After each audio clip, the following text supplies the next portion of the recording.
everybody. Welcome, everybody, to my live stream. Y'all gather around, gather around. Um, Welcome to my live stream. This is Nomadic Kitty. Today we are going to talk about a bevy of delights. We're going to talk about Bang PD, Bang Nim, Bang PD, the CEO of HYBE. That is our main talking point. Sorry, y'all. I have to fix my camera. I gotta fix my tripod. That is going to be the main talking point of this today. My name is Nomadic Kitty. Welcome to my channel. Um, where we do a live K-pop live stream every weekend. Hello, Samantha. We do a live K-pop live stream every weekend, and where I talk about the things that are in the news for this week. Again, we're going to get into HYBE and Bang PD. We're going to talk about Moon Taeil. We're going to talk about Blackpink. I've actually watched the Blackpink concert through and through. I've watched from beginning to end. I watched Blackpink, you guys. And so I'm going to give you my unfiltered, real opinion about Blackpink, their YG situation, and some other videos I've watched from Blanks. I'm a casual Blackpink fan. So I am by no means an expert on Blackpink, but I'm just going to tell you my opinion as from a casual fan standpoint. We're going to talk, of course, BTS. So again, to everybody who doesn't know, make sure you like, share, subscribe, and comment. And no foolery or effery on my channel, because I will switch my comments to subscribers only, or you have to be subscribed to my channel in order to comment. So don't come in here with no madness and no nonsense, because I am not in the mood today. Today, life is lifing today. I've had a very busy week. And I would like to say that my live streams are we have grown folks conversations here. We have very adult, 219 views, Fandom of the Army. She wrote it. Yes, I saw that. Fandom of the Army. I liked it. I liked it. I think I put a comment on it. There's a fan-made song out there. I too have a fan-made song that I put a snippet of it in my live stream, but I actually did a music video that I'm going to come out for the later part of this week. I always post videos. I post videos, long form videos, at least 3 times a week. I do a live stream. I do shorts.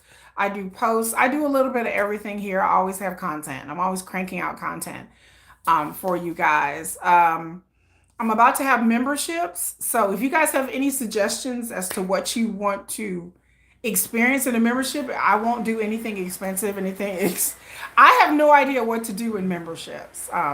I don't know. If you hear clinkety, clinkety, clackety, clackety going on in the background and a little giggling, those are my kids. It's cleaning day. We clean every Sunday. And so they're actually cleaning, they're steam cleaning the floors. They're steam cleaning my house right now.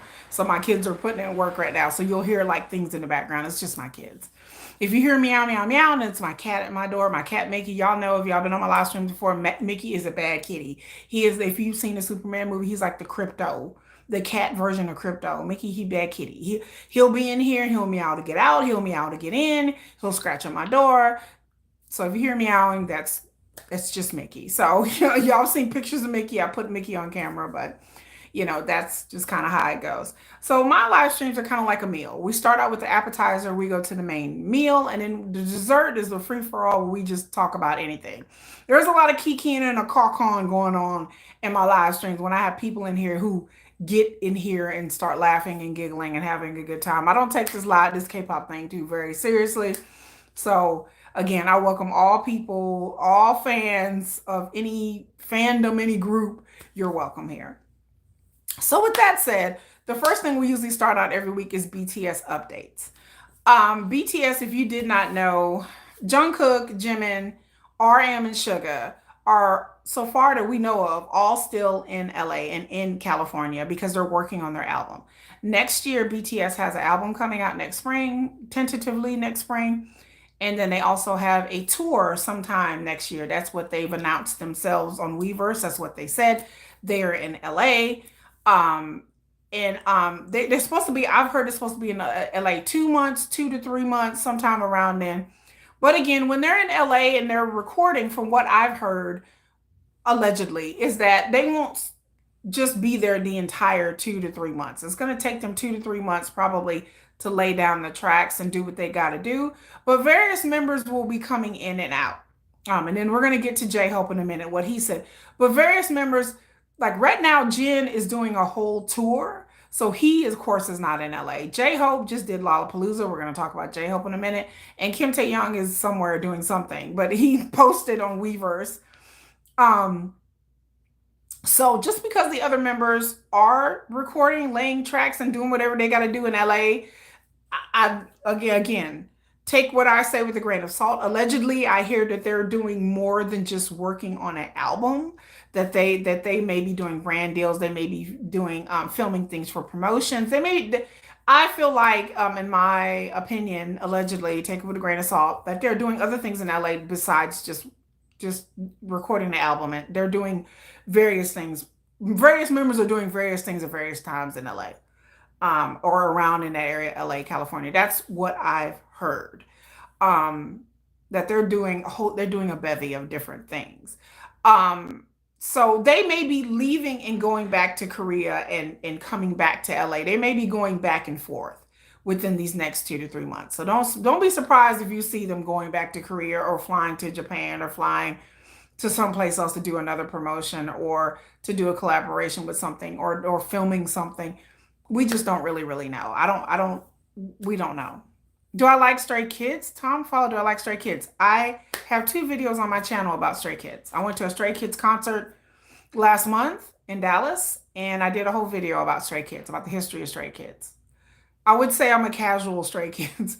I'm a casual K-pop fan of anything and everything. BTS is my main. But I don't have any animosity or hatred towards no rivalry with any other groups. I'm not childish like that. But yes, I went to a Stray Kid concert and I enjoyed it. I had a fun time. And then also that brings me into concerts. Jin's concerts coming up next week. I will be at Jin concerts. I will be filming a whole vlog and putting it together. I went to BB this year. Check my video out where I did BB. I will be going to ATs. I will be going to see Kai. I think he's from EXO. I go to concerts and I don't know any of these people's songs. Like I know Jin, of course. That'll be my first BTS concert. But I go to K-pop concerts. It's kind of like what me and my sister-in-law do. I've been to many different. I've probably been at the end of this summer. I'll probably been to over 10 different concerts. Probably. What's my favorite BTS member? It is Suga. Suga is my ultimate. He's my ult. He's not just my bias. He's my ult. Out of all of entertainment and all the things, Suga is my number one person. He's the person that I like the most, that I resonate with the most. I'm a rap line girl, so I like the rap line. So Suga would be number one for me, talent wise. Yours is Jungkook. I can see why people. Jungkook is one of the reasons if you watch my playlist and I have a whole video about how I came to BTS. One of the reasons I came is because of Suga and Jungkook. Because I heard Jungkook standing next to you in a grocery store. I tell the story all the time, and I didn't know who it was. And I heard the song and fell in love with the song. And then I heard it at a clothing store standing next to you, and I was like, who is singing this song? And I went online and looked it up, and I didn't know who Jungkook was. I was like, Jungkook? I said, some Korean guy is singing like Chris Brown. I was confused. I didn't know who it was. So I tell that story all the time. Jungkook is one of 4 ways that I came to BTS. What is my favorite Stray Kids? I don't have a God's menu, I guess. I don't know a lot of Stray Kids songs. Stray Kids music is not really my thing. But there you go. So anyway, back to what I was saying about BTS. They're in LA, allegedly, supposedly. I mean, yeah, they are right now. J-Hope did Lollapalooza. And if you could watch it live, if you're not subscribed to Bangtan TV, subscribe there or Weverse. I was on Weverse, and so you could watch it live. And I watched him perform at Lollapalooza in Berlin today, and so I know a lot of y'all watched it. My favorite BTS song, I don't really have a favorite BTS song. I really don't. There's so many songs that I do like. I like the ciphers. I like Cypher 3. I got to drink, y'all. It's hot here. It's like 100 degrees here. But I'm nice and cool on the inside. But I like a lot of the hip hop fused songs with BTS. But like I like J Hope, I like Ego, I like Just Dance. Those are my favorite. And J Hope was phenomenal. And then afterwards, J Hope did a Weverse, and he was saying in his Weverse, if you, I didn't watch the whole Weverse, I watched like the first half of his Weverse or most of it. And he was saying that he was not happy with his performance and that he can't really get into it while he was not happy with the performance. But J Hope said that he was disappointed in his performance for some reason. And he said that things didn't go the way he wanted them to go. So I don't know really what that means or how to interpret that. But J Hope has been known to be a perfectionist, you guys. And so, who knows? Like, I don't know. Like I said, he's a performer, he's a perfectionist. Maybe things didn't line up. So while I'm going to do this live stream, because, I'm a multitasker, I'm going to do my face as well. While I multitask with you guys, I also do my face. So J Hope was upset about his performance. I thought his performance is great. I'm gonna go back and watch it again. And like I said, as a performer and the audience watching, we don't really see, things. You don't like Drake? I I don't know. I like Drake's early stuff. I used to be a really big, huge Drake fan, but then I'm not a Kendrick Lamar fan. I've never been a Kendrick Lamar fan. Kendrick Lamar music, hip hop is just not my kind of hip hop. It's just not. I like old school hip hop, and I respect Kendrick Lamar. He's a great writer, a great lyricist. He's a great rapper, but it's just not for me. I do like Drake's music. It's a bit more party, party, party music, and I'm a party, party, party music kind of girl. So that's just my personal opinion. But I respect them both. I respect everything that Drake has done in the industry and for the industry. And Drake has done a lot. So I don't go into, I think the Kendrick Lamar and Drake beef is just PR. I think it's publicity, it's PR that turned bad. I think it just went south and it went a bit south. Like I think it was one of these publicity stunts that went wrong that turned personal. I really do. That's how I always felt about the Drake Kendrick Lamar thing. Cause it just seemed like a publicity stunt to me. But that's just my opinion. Cause I don't rock with either one of them like that. I like Tupac. I like Biggie. I like the heyday of hip hop when hip hop was fun. When hip hop was when we were partying at clubs and stuff like that. I remember those days. Those were the fun days. The fun days of hip hop when hip hop was party music. Those are the days that I like. But J Hope got out there and did his thing. J Hope kind of brings back that feeling of partiness with his music, and I appreciate it. By the way, this is the bomb. It's an exfoliant that has salicylic acid in it because I still get acne and it sucks. But, you would think I'm this old, I wouldn't get acne anymore, but I do. You guys rest assured, your girl still gets acne. I thought it would be ended by now, but apparently it has not. Do you like Missy Elliott? I do. I do love Missy Elliott. I do. A lot. That was the heyday of rap. Timberland, Magoo, Missy Elliott. That's what the heyday for rap was for me. Those are the days that I grew up in. Those are the times and the days that I grew up. That's the kind of hip hop music. I remember when Aaliyah was around. I like Aaliyah. Not saying I don't like modern music, but it's just, to me, back the time that I grew up in, that's true for everybody. Everybody reminisces about the time that they grew up in. They think it's the best era of hip hop. They're like, oh, the 80s is the best. And we're like, oh, the 90s is the best. Oh, the 2000s is the best. Like everybody who grew up in some era of any music, hip hop, K-pop, or whatever, they always think their era is the best. And really, it's just psychological. It's just nostalgia. That's just all to it. You can't replace nostalgia. Your memories are your memories. And so, people can come out with music that mimics some of the music that you like, but it'll never be the same as like your experience that when experiences I had when I was in my 20s. And we used to go to clubs and we used to go to raves and, that's just, I understand. I put nostalgia in nostalgia's place. So I do like modern rappers. I do like new groups and stuff like that. But I understand that I do like some of the old school stuff, and I like the new school stuff too. I found BTS again. I didn't know that they rapped. I knew BTS because of Dynamite and Butter. I didn't know that they was out here rapping, y'all. I didn't know that they started out as a rap group. So I like Suga. I like Suga the way he raps. I like Suga's rap albums. D2 is my favorite. I play D2 when I go work out. I bump Suga all the time. D2 is fire. It's fire. It's my kind of angsty, angry kind of music sometimes. I like the playful J-Hope kind of music, but then I kind of like the angsty, the Sugar D2 for me. And don't not saying that I didn't like D-Day. I like D-Day. I like Ugh. I like Huh. That's one of my favorites. That song by Sugar, Huh. That's my song, baby. Um, and I like, when Sugar's all mean and angsty and all, you know. I like he's a little feisty. But then again, I like J Hope stuff too. I love Killing It Girl. Killing It Girl is my kind of party music. Mona Lisa is my kind of party music. Sweet Dreams, that's my kind of music. That's the R&B rap music of the late 90s, early 2000s. I like that.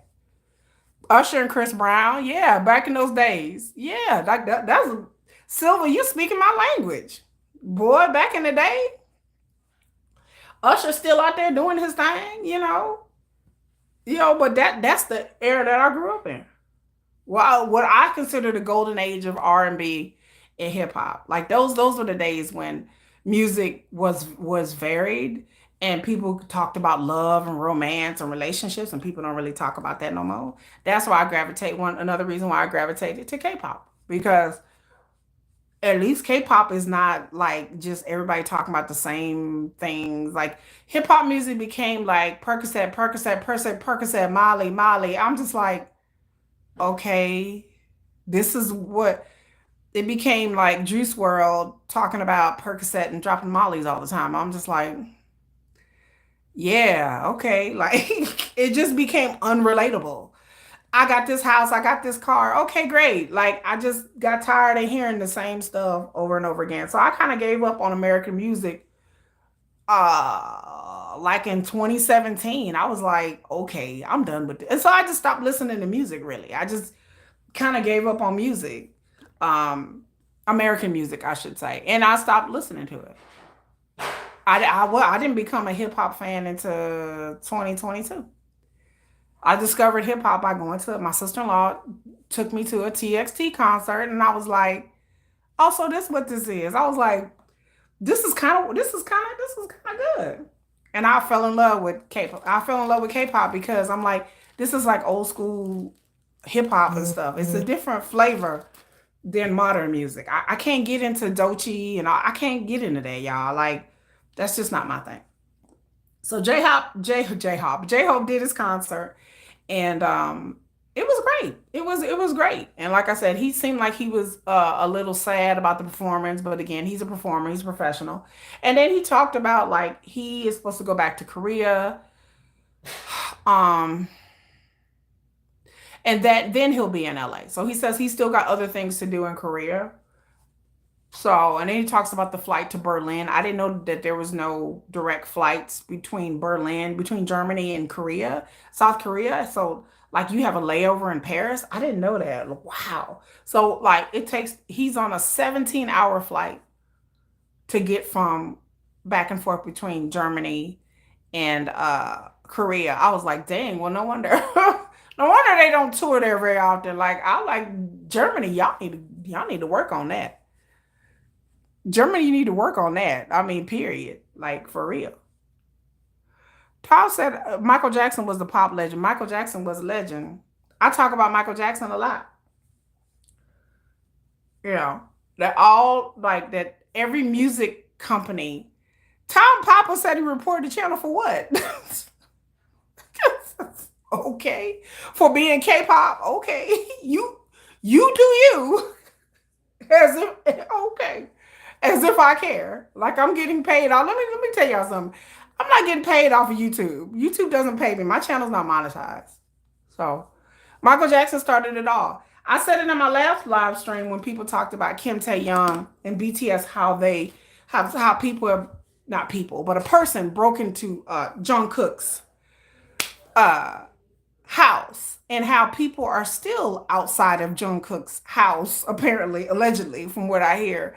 But his house, the way, like, if you don't know, the Jungkook's house sits on this hill, right? And it's very accessible. Like you could walk next to the house. Like you could walk, right? And so it's like, he has a gate and everything, but it's not a large gate, and he has cameras, but he's gonna need round the clock security. And so what a lot of K-pop fans get in a craw about is that fans are following them at their hotels. Fans are following BTS members. They're showing up at events that they go to, clubs and stuff like that. And I was like, y'all must be real young and brand new, because I remember the days of Michael Jackson where Michael Jackson couldn't go anywhere.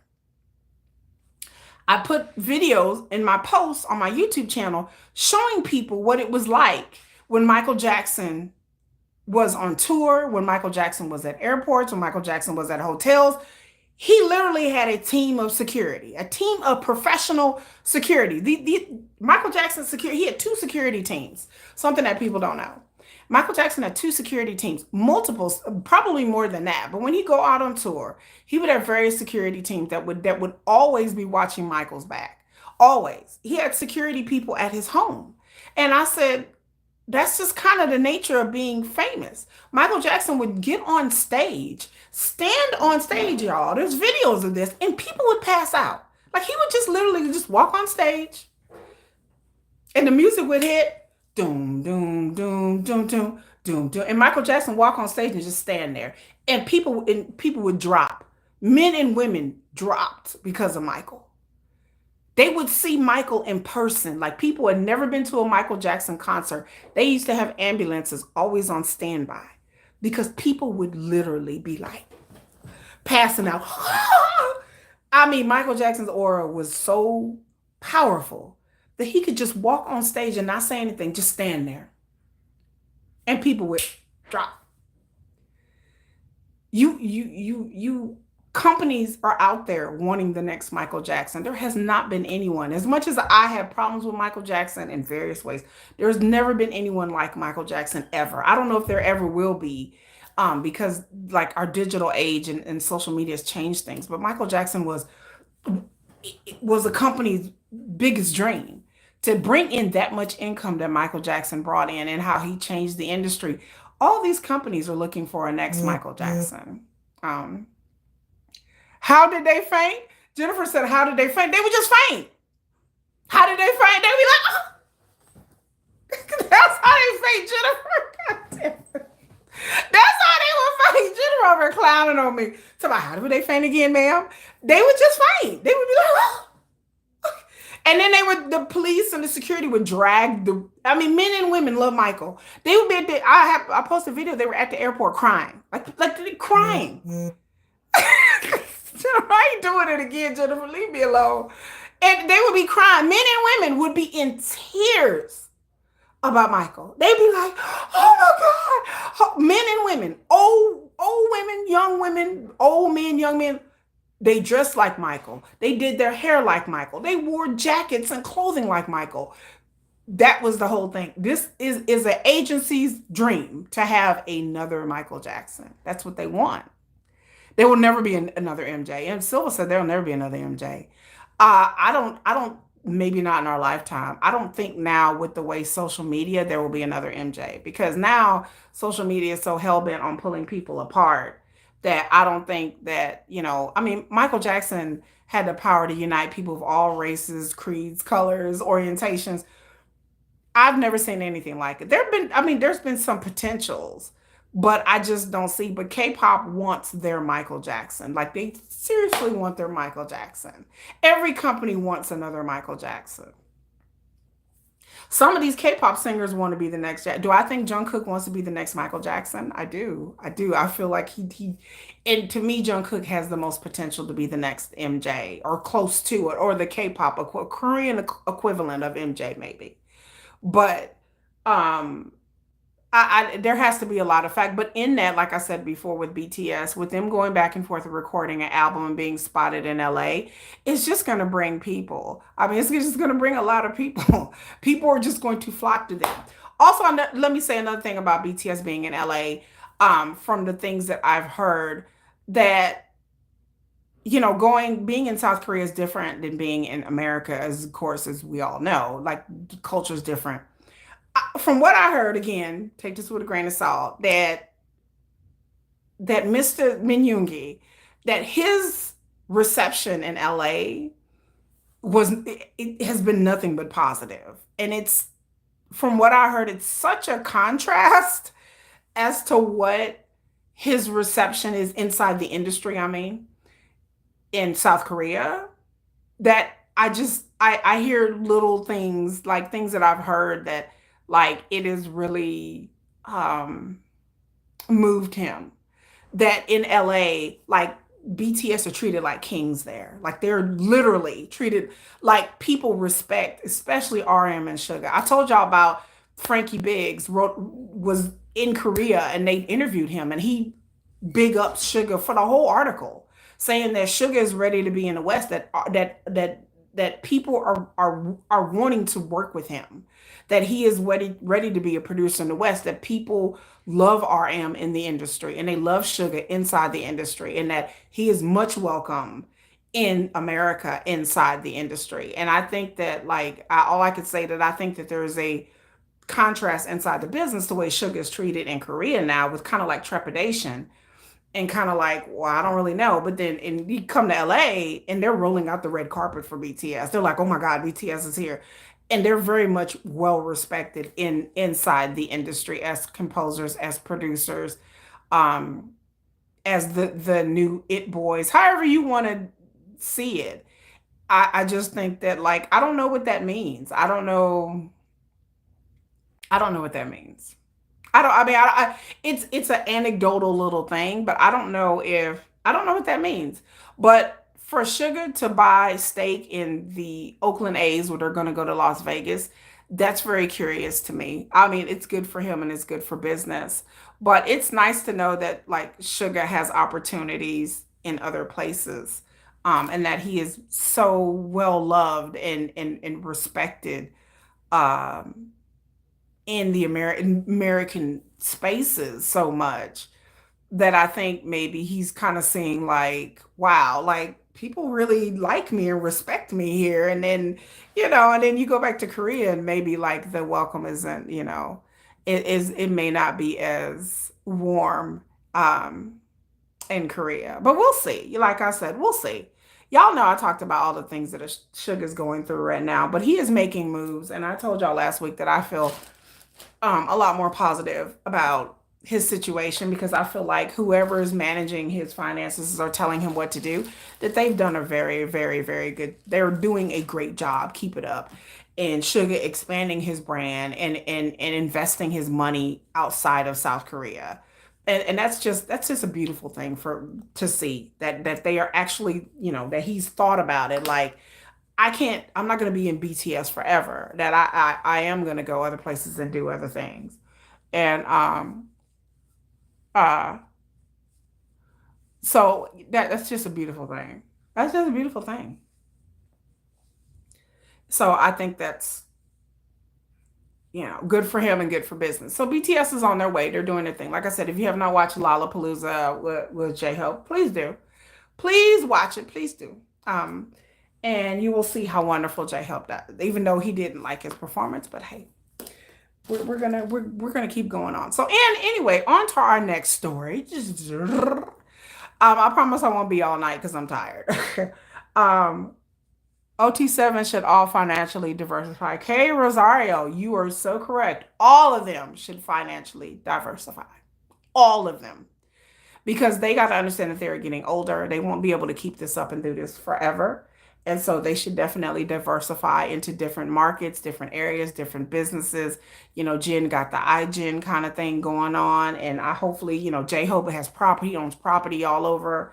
And so I want them. Also, I heard, before I move on against BTS, also, I heard there are a lot of people courting JK. I heard that JK is being pulled in all different directions, that there are a lot of artists that want to work with JK. There are a lot of producers that want to work with JK, that they've been waiting for him with bated breath to get out of the military. And I heard that there are a lot of brands, a lot of people, a lot of things that love JK. Now, I've told y'all before, JK has a really, him and Kim Tae-young, they have a really good look.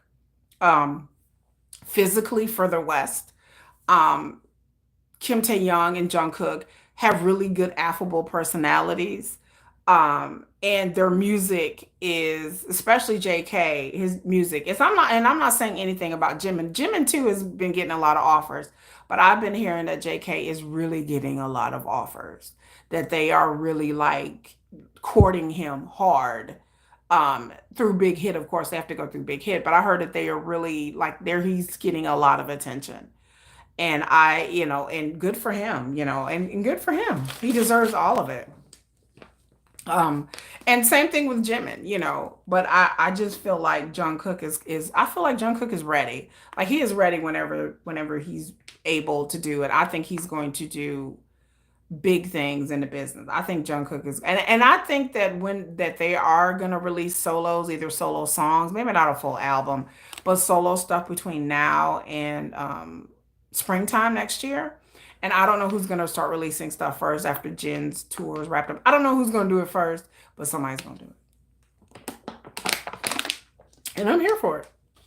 And I'm ready for it. But I hear that there will be solo songs. I don't like I said, I don't know if it's entire albums, but I hear that they're working on solo projects and BTS. And even J-Hope said in his Weverse they're working on BTS promotions starting soon.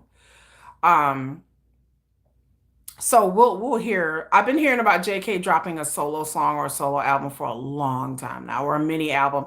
I've been hearing about that for a long time. Even before he got out of the military, I keep hearing JK, JK, JK, because JK Golden was very, very popular. And same thing about Jimin. I keep hearing about Jimin. And then I heard that Kim Tae-young is going to be changing up his style of music and maybe branching off more away from like the neo soul jazz thing to something that's a little bit more mainstream and a little bit more pop. Still neo soul, still kind of that jazz flavor, but maybe something a little bit more like his, like I think he really idolized John Legend and people like that. And so I hear that Kim Tae-young is going to go more towards a bit more mainstream in his music. So that's all I heard with a grain of salt. But anyway, so on for real, for real.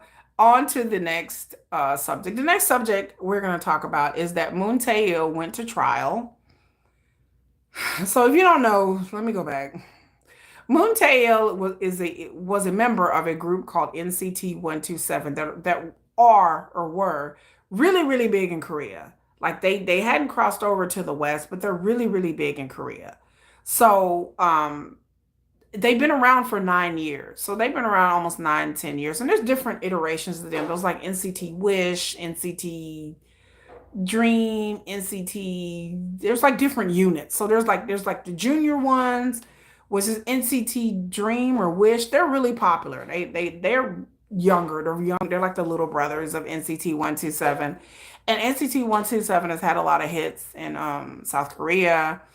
And like I said, they didn't cross over globally, but and then Moon Taeil is a member of them. And from what I've learned and read about, Moon Taeil was kind of like a musical prodigy when he was in school. I didn't know this until recently. I started reading up on him. He was kind of like a musical prodigy. He became a trainee pretty early, and he went to this musical school in South Korea. And then before he even graduated, he became a trainee and was signed with SM. So apparently he could sing, he could play instruments, he could dance. Apparently he was like the JK of NCT. He was like he wasn't the Maknae, but he was like apparently very, very, very courted and talented by SM. He was very heavily recruited by them. What I heard. And then he became a trainee and he went through the trainee system, of course. And they started a group called NCT 127. So it was SM Entertainment. And like I said, this group has been very, very active. They do fan meets. They are all over. Like apparently if you go to Korea, they're like all over the place. Like they have they did their pictures all over the place. Hello, well, Winston Churchill, sir. Sir, where were? World War II. Okay. Um, hello, Miss Ace. So yeah, NCT is kind of it not kind of, they are a big deal in South Korea. And yeah, and if you know K-pop, you know that in K-pop there are some groups that are more popular overseas, like ATs and Stray Kids, BTS, and then there's some, and Blackpink. Then there's some groups that are just very popular in Korea, like Red Velvet and Twice and NCT and um Super Junior. Super Junior just came out with a new song, by the way, y'all. Check that out. Super Junior. I like Super Junior. I find them amusing that they're a bunch of older oppas. They've been around for so long and they're still doing their thing. So there are some groups that are just more popular, like what is One Us? One Us are popular in South Korea. So there's just some groups that are just more popular there. And not they haven't really crossed over globally. And so last year, right after the sugar thing happened, like literally 10 days, the sugar thing happened August 6th. Literally 10 days later, SM announced that they were releasing Moon Taeil from his contract and he's been let go. And everybody was like, what is happening? And then it got out that the police were investigating him and then he was accused of committing some sort of crime. And so, of course, netizens, people on the internet start digging and they found out that he was being accused of by a young lady, that him and two other guys were being accused of SA uh crime. And so it got out and then he got let go. Right after this happened, he did a birthday stream and then he did a fan meet. Like it's like right after, like even though he did a birthday stream. The next day after this incident happened, before he got fired, let me go back. He did a birthday stream. And then I think like 2 weeks later he did a fan meet. Like I was like, okay, that was kind of weird. And he got on, I saw the birthday stream, like, hindsight. And he was just like it was nothing. Then I saw a video of people like him at a fan meet, and it was, once again, Moon Taeil was acting like everything was all good, but he got accused. And so, to make a long story short, and I won't get into the NCT fans who come to my channel and get angry that I talk about their Opa or whatever, but they can have that MFer. If he wants to be the second Diddy of K-pop, go right ahead, because we all know who the first is. And we're gonna get to that in a minute about him, he who must not be named, that I won't say this person's name. But so again, NCT fans came to I've done videos about Moon Taeil in the past. They've come to my live streams. They've come to my videos. I've had to block them. I've had to fight them. I had to fight them last week, okay? Because somehow they want to defend it. And then the same NCT 127 fans, the same people that brought funeral wreaths for Suga that were sitting in front of Hot, them and them NCT fans that did that. It's not rumor. It's not me making up stuff. It's the truth. They bought funeral wreaths to, and I think that they kept Suga in the media to detract away from their Oprah grapist. So there you go. So so I ain't got, I don't have nothing against NCT. The rest of the other members, they unfriended him real quick. Like SM was like, oh, he gone, and then the other members unfriended him real quick, blocked him. Other people blocked him. Blah blah blah blah blah. So to make a long story short, the police took a long time to do an investigation. And they found out that him and two other friends, they went to a bar in 81 at like 1:30 in the morning, and they met this lady at this bar, and she was Chinese. She was a Chinese tourist. So I got more information. From what I've learned and gleaned, again, take this with a grain of salt. These are things that I have found out online. And again, I don't know the validity because we don't see the court documents, because in South Korea, they are very, very into privacy for criminals. Okay. Like, I won't even go there. I won't go there. How criminals have privacy, but okay. South Korea, okay. Like they don't show mugshots. They don't release the perpetrators' names. The only reason we knew about Moon Taeil is because he's famous. But the other two guys, they've never released their identities. They've always used pseudonyms like Mr. Lee or Mr. Hong or whatever. Okay. So, to make a long story short, Him and his friends met this chick at a bar. She was Chinese, and they decided, and she got real, real drunk. How she got real, real drunk, whether they were giving her drinks, there's a lot of details we just don't know. She got real, real drunk. I don't know if she was there visiting somebody, if she was just there visiting Korea. Maybe we don't really know much about the victim, and that's fine. But we don't really know much about this crime. But apparently, she got really drunk. They shoved her in a taxi and took her back to one of these dudes' apartment or house or whatever. And they basically assaulted her for 30 minutes while she was basically passed out drunk. My questions has always been, was there a toxicology report? And then, was it just alcohol or was it something else? Did you put something in the drink? I don't know. Again, from what I know, it was just alcohol. Okay, I'm gonna go with it. And apparently they tried to switch taxis, change the GPS, tried to avoid CCTV, wrote text messages back and forth to each other that have been leaked saying, we got to do this, we got to change the GPS, we got to do this. Basically, they knew they committed a crime and they were trying to reset the GPS on their phone so it wouldn't show where they really were at. And then they try to switch taxis real quick to get off of CCTV. And they basically just took this chick, put her in a taxi, and switched her up to another taxi, and then just basically took her back somewhere. Where, I don't know, maybe she's staying in a hotel room. I'm not really quite sure. Again, these details is kind of foggy because South Korea. But like here in America, you have, we freedom of information where you can get all of this stuff in an affidavit and read it and disseminate it, but in Korea you can't do that. So they dumped this girl somewhere, and then apparently I didn't know either. They were trying to get this chick to settle. So apparently he begged and pleaded, Moon Taeil, of course, because it's his reputation, it's his career. He begged and pleaded her to settle. They was trying to get her to settle, trying to offer her a settlement, a monetary settlement. Now, in America, you can get sent to jail on criminal charges, and then also you can file a civil case. I don't know if that's true in South Korea, but they were trying to get her to settle so they could keep it all hush hush. So apparently she thought about settling, but she decided not to. So she decided to go ahead with the trial and the investigation, and she decided to go ahead with all of that.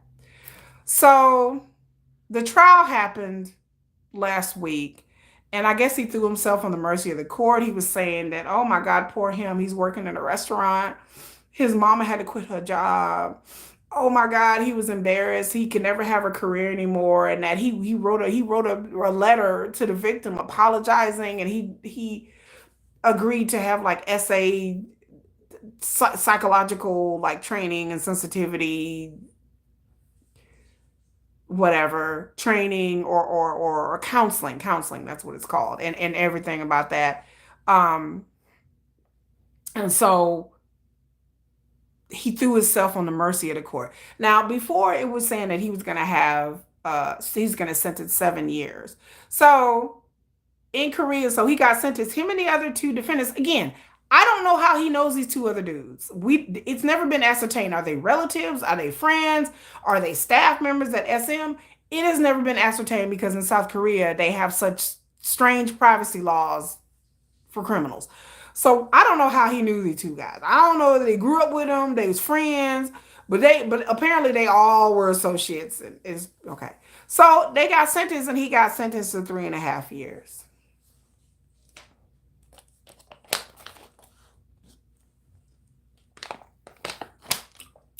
I'm gonna say it for the people in the back. Y'all ready? He got sentenced, him and his two other cohorts, for 3.5 years. They thought he was going to get 7. No, he got 3.5 years. And I think probably within 2 years, he'll probably be out on parole.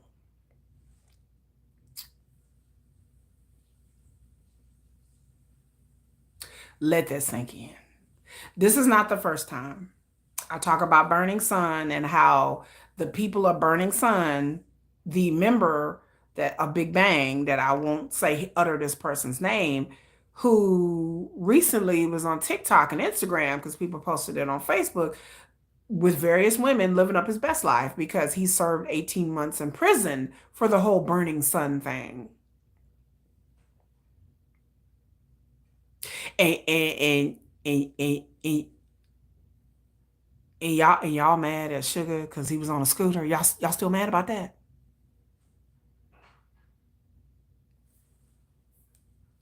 Y'all have a nerve to be like, "Yeah, Sugar, he could have hurt somebody. Oh, he could have hurt somebody.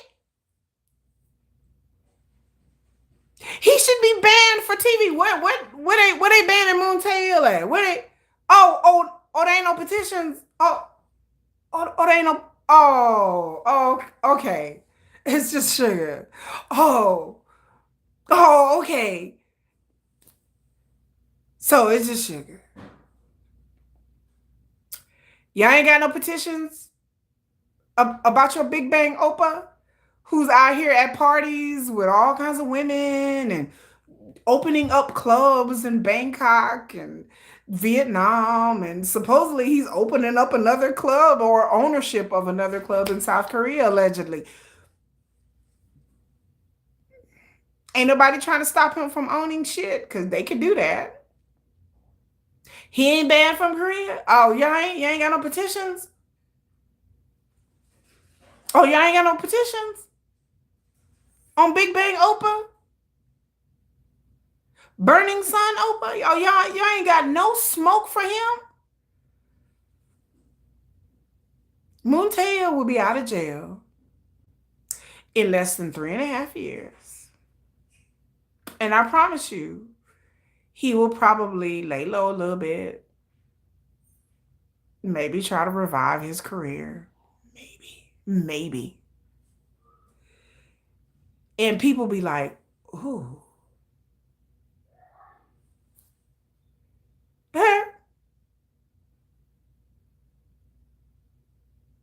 Ooh. That's what drives me absolutely positively crazy about this whole situation is that in a lot of places beyond South Korea, in a lot of places, any type you can do women dirty, you can do all kinds of things to them. And it's like, especially in K-pop. But God forbid you date somebody. Oh my God, there's a dating scandal. Okay, but you got this other person over here that's a hoe. What they it's ain't.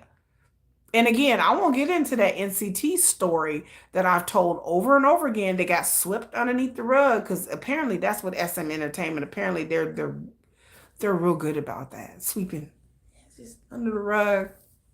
Apparently SM is good at that, sweeping things under the rug. About the NCT, not Moon Taeil, but two other members of NCT that were allegedly in a hotel room with apparently paid women, apparently. And that story is out there. And I found it by accident. And then like nobody even talks about that story ever. Not saying it should be talked about because they were all adults in this situation. These are all grown people. But I'm just amazed to me that what's a scandal in South Korea is selective outrage. That's why I don't like selective outrage. Is that these other people get to go do this and this and this and this, and that's fine. But then if BTS go do it, it's like, oh my God. So with the Moon Taeil thing, I just have questions. I honestly have legitimate questions, and I don't think these questions will ever be answered. Like I don't think these questions ever be answered. Question number one: how does he know these two other dudes? Who are these two other guys? Who are these guys? I don't know who these guys are. We've never been ascertained are they related to him? Are they friends? Did they work for SM? That's never been ascertained. Number two, they said they met her at a bar and she was a tourist and she was from China. Was she targeted because she was a tourist to China? Because that happens not just in South Korea, but in a lot of other countries too.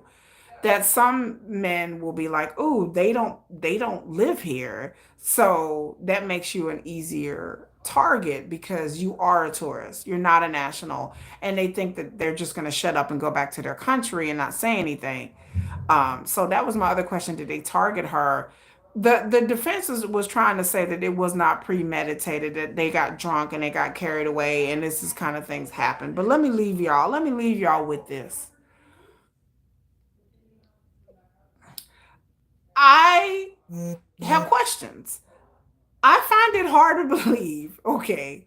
Let me just break this down. Okay. Let me just say this. Let me put this way and let me paint a picture for you.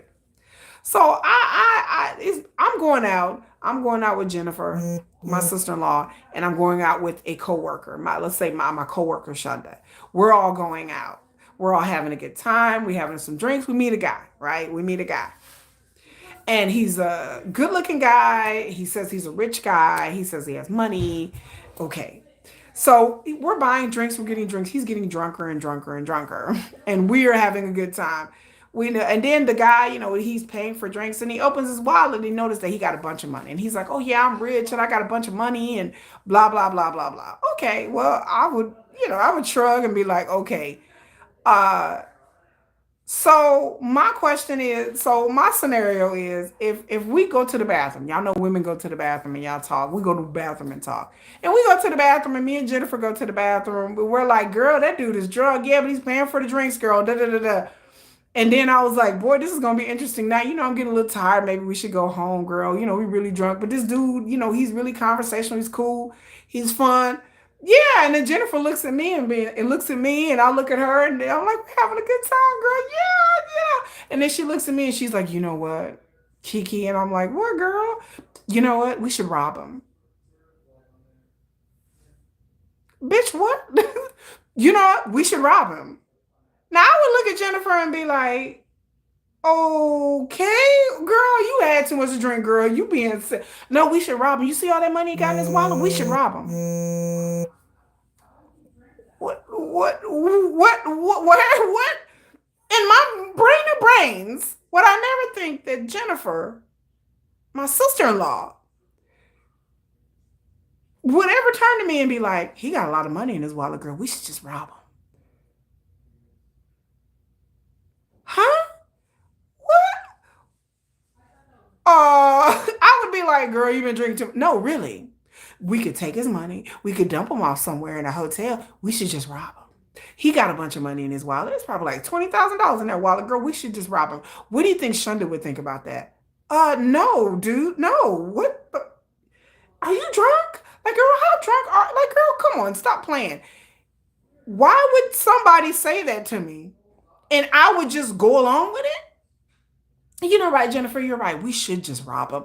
Like, what? And then let's go tell Shonda, girl, me and Jennifer said we got an idea. Okay, what is it, ladies? What idea we are we gonna go home? We're gonna get something to eat. We're having a good time. No, we finna rob this dude, fool. We're finna take, he's drunk. We'll just take money out of his wallet and dump him somewhere. What is the odds of my coworker gonna be like, girl, you got a great idea, girl. Let's go rob him. I mean, again, who came up with this idea that, like, we drinking, what we should do? We should essay her. Why would anyone feel that comfortable to say something to that? I mean, one person doing it is one thing, right? And if he just met the girl at the bar and he was the one that took her back to his hotel room, I've seen things like that happen. It happens. But what is the odds that you are out with two other friends, and I want to know what conversation was had between them, and who brought this up, and not one person brings it up. The other two are not like, whoa, wait a minute, man. I ain't trying to go to jail. I'm just trying to go home. I'm just trying to have a good time. You know what? It's time for me to go home. Y'all do whatever y'all want to do. I'm out. How comfortable would you have to be to bring up something like that if you've never done something like that before? That is my ultimate question. If they have never done this before, they've never talked about this before, how do you bring this up in conversations at a bar? How do you talk to your two male friends and be like, we should stuff her in a car and take her back to your house and we should have some fun. And that that these two other people are going to go along with it or other person is going to go along with it. Maybe two people concocted it. But again, the odds on that somebody's not going to go, wait a minute, like this is weird. Y'all acting really weird right now. Like I gotta go home. Like y'all tripping. I'm finna go home. Like this is the type of shit to get you in trouble. Like I ain't finna go to jail over. It's inconceivable to me that three people would go along with this without at least one person going, okay, this is a crime. If we get caught, your career is ended. We are going to prison. And they've never done, and you mean to tell me they've never done this before? Or talked about this before? You know, when I watched the Burning Sun stuff, that's all they talked about in those cacao chats. That's all those nasty MFers talked about. You got this girl, I got this for you. You got that girl, I got this for you. I took this girl home, she was drunk, she passed out, and I did this to her. This other girl, I put this in her mouth. This other girl, we did this, she drunk, she passed out. Key. Let me take a picture. Let me send a picture. That's all they talked about in those chats. That's all they talked about. And if you go back and if you not know Burning Sun, go back and do your research. It's not safe for work, by the way. But that's all that these dudes talked about in these chats. That's all they talked about. Get this woman to do this. Get that woman to do that. So you mean to tell me that Moon Taeil and his two little friends, they had never talked about doing this to somebody? That this was just a spur of the moment thing that they all went along with?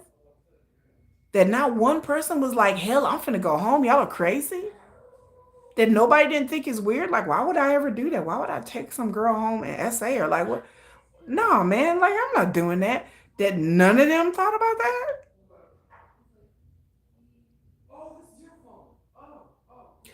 So I don't understand that I don't, again, I just don't believe this is a spur of the moment kind of thing. I just don't.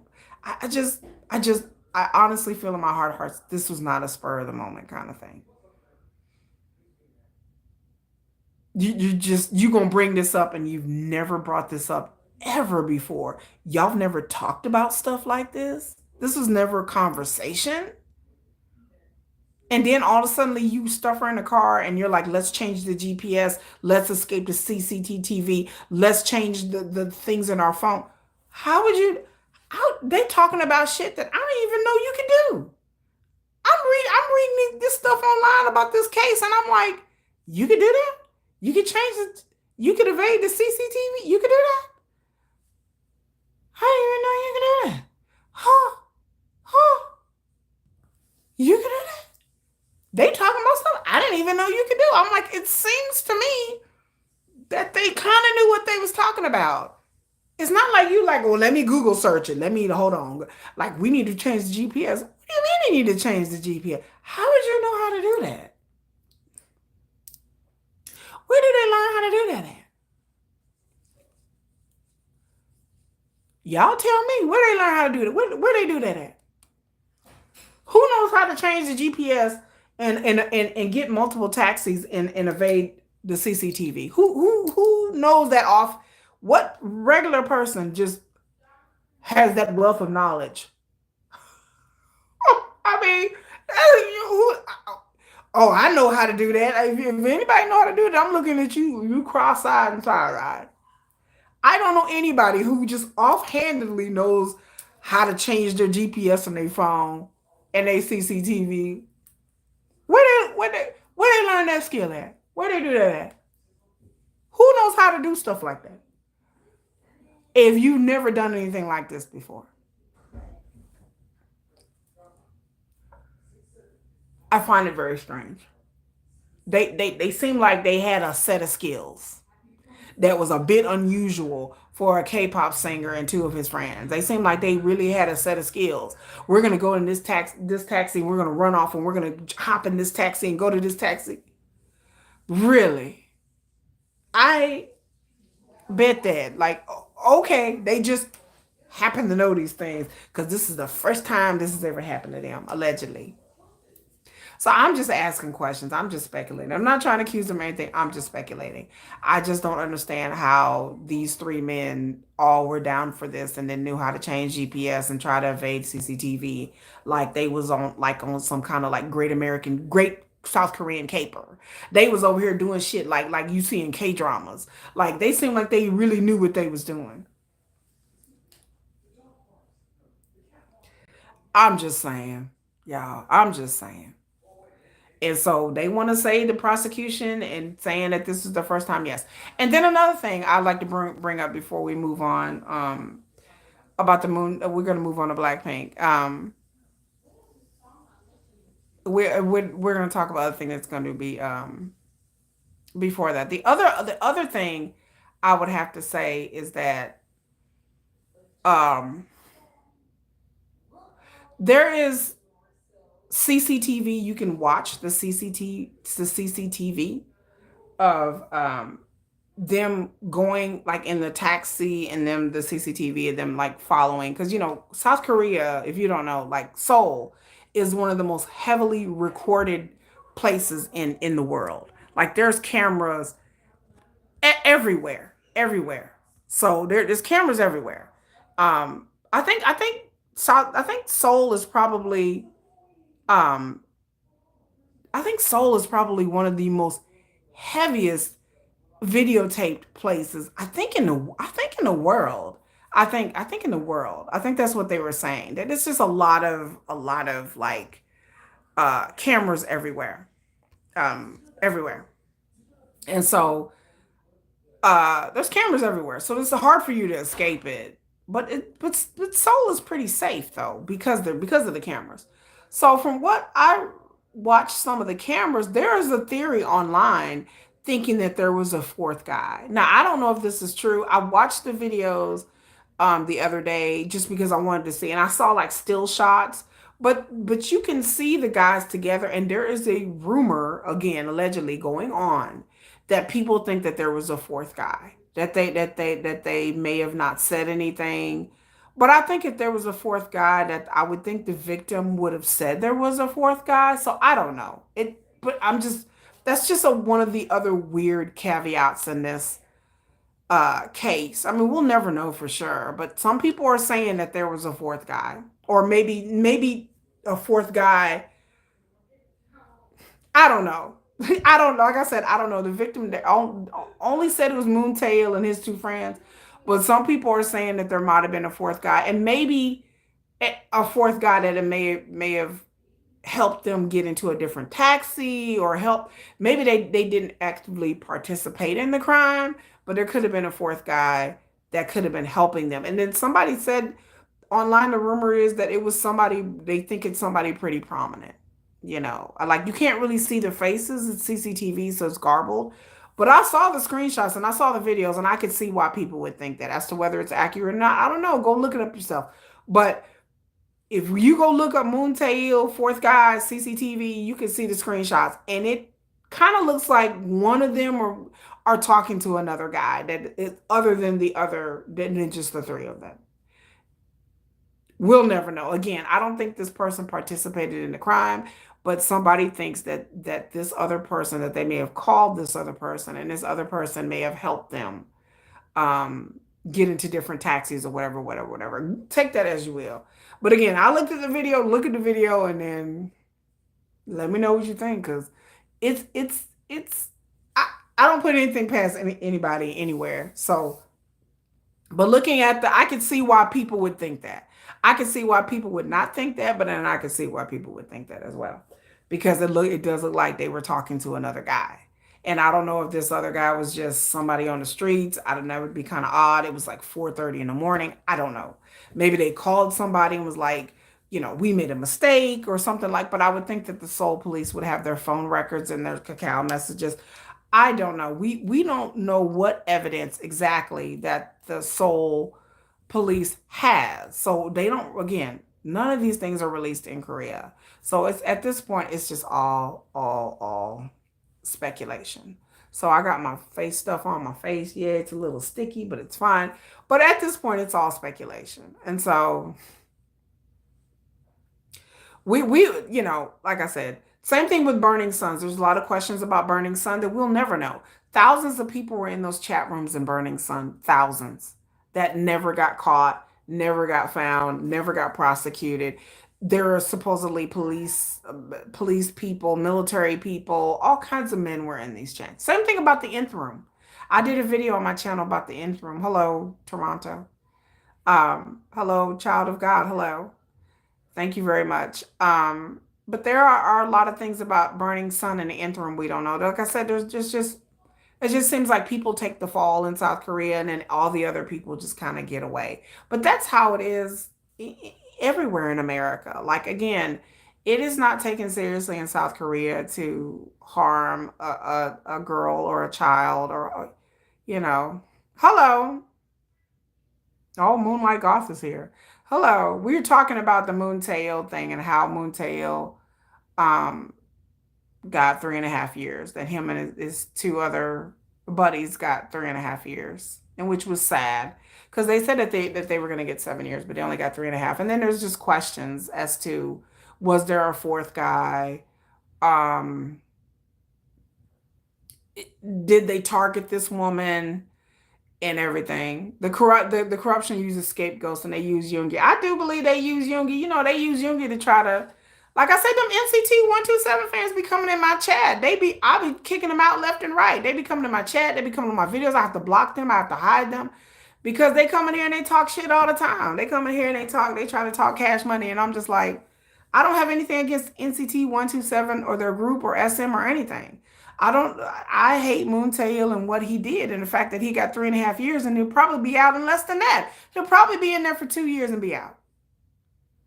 But again, they have this privacy thing in South Korea where you commit a crime and you get to be anonymous and you get to get your ass out of jail and just go live your life without any questions answered. Again, I do not believe in my heart of hearts that this was their first rodeo. They didn't talk about this stuff. You know, typical sentences. Yes. And the things that were said also, let me go back to the trial.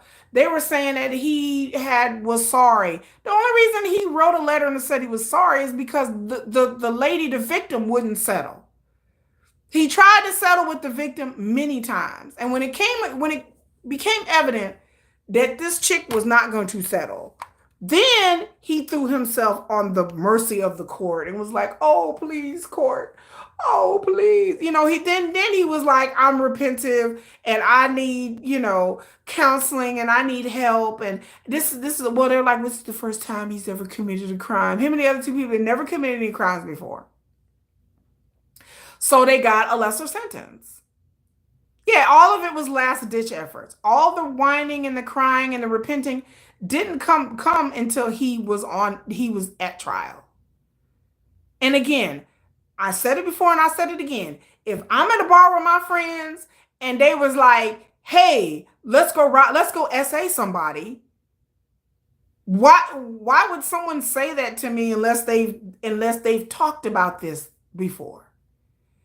The idea that 2 or 3 or one of the dudes came up, whose idea was this? And why would you say this? Again, I can understand if one of them did this crime.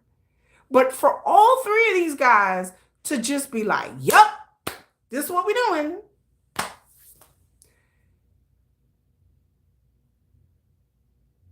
And nobody, again, my question, nobody said anything? Nobody was like, "I'm not doing this." Either one of them, 2 of them, all of them could have just drank, shot, and then went home. We partied with this chick. Okay, I'm going home. We won't get the real answers for any of that. Yes, none of this case makes sense. Thank you, Moonlight. None of this makes sense. None of this makes sense. That they would meet this girl at a bar and all 3 of them would just decide to do this. And they've never done this before, ever, ever. They've never talked about this. Hold on. They never talked about this before? That's suspicious. That's weird. As Cardi B would say. And they never talked about this before. The prosecution and the investigators, they didn't go back in their cacao messages and the text messages to see if this is the line. Because like I said, in order for them to do all this, I feel, in my opinion, in my honest, humble opinion, that this, if they hadn't done this before, this is something that they have talked about before or fantasized about. Or been like, hey, wouldn't it be cool if we met a girl at a bar and then we could take her back? And I think that they targeted this girl because she was a foreigner. I really do believe that. I believe they didn't just randomly pick this girl at a bar. I think the moment she said she was Chinese and she wasn't from there, because again, if you go back and look at the case, there was a lot of discussions between them about her being Chinese. They even tried, even the defense attorneys tried to throw little shade about the fact that this victim was Chinese. So they even tried the xenophobia angle. They just kept bringing it up over and over again that she was Chinese. Like that had anything to do with anything. And my other question was, did this girl knew who he was? Y'all, she might not even have known who this dude was. He may have been like, oh, I'm a famous K-pop singer. And she may have been like, okay. Or he may have said his name was something else. And then she may have saw him and was like, wait a minute, that's the dude. I mean, did he admit who he was? That's pretty bold. Because they are seen to be lower class. Yeah. I think, in my opinion, again, this is only my opinion. I don't have any facts.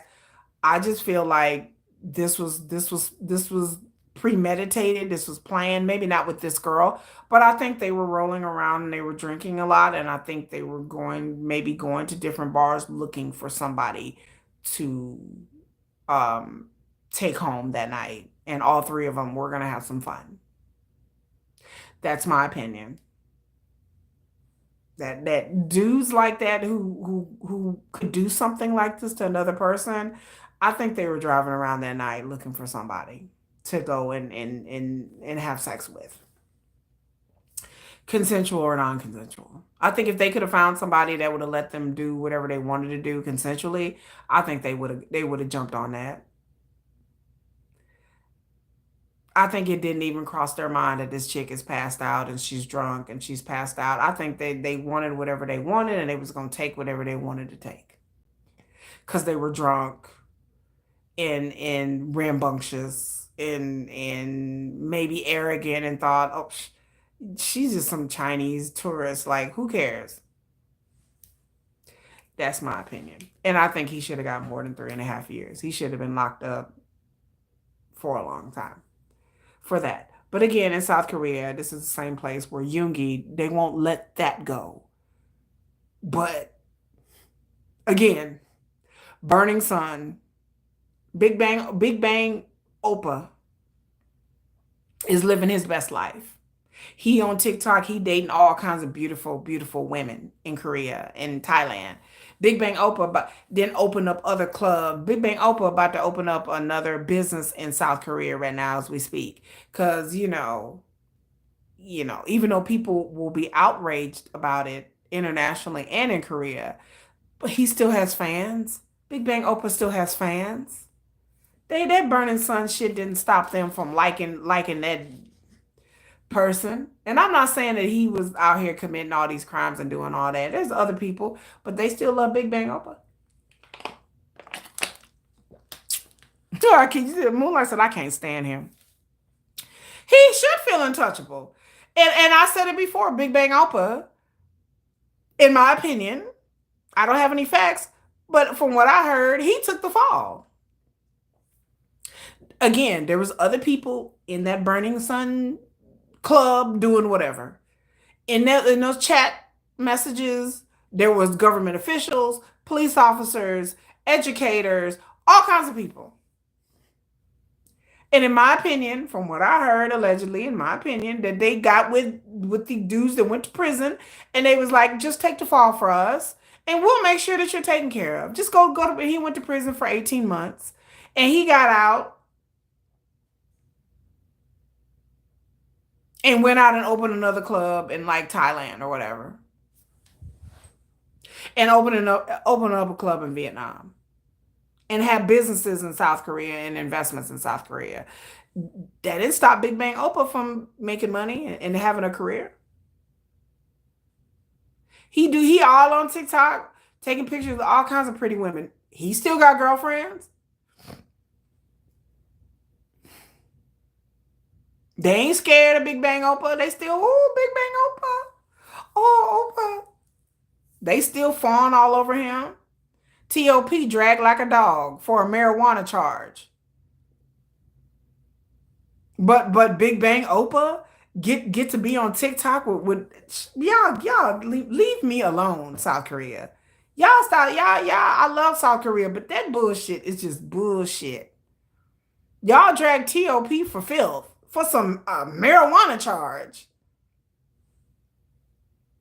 But then Big Bang Opa just get to go do whatever they want to do. The others involved are trying to work on the low, yeah, still making money. Yeah, still making money. Like I said, T.O.P. get drugged for filth.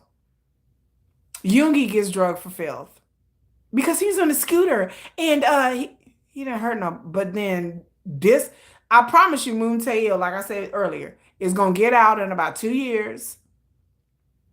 He's gonna be hosting some variety show in another 2 years. He gonna be opening up some club in another country. He's just gonna go from South Korea to Asia somewhere. He's gonna go to Vietnam or Bangkok or wherever, Thailand, Jakarta, whatever. And he gonna be doing appearances and doing fan meets like Big Bang Opa do. Because he did a fan meet last year in Thailand. Big Bang Opa, and where people had to pay. I'm like,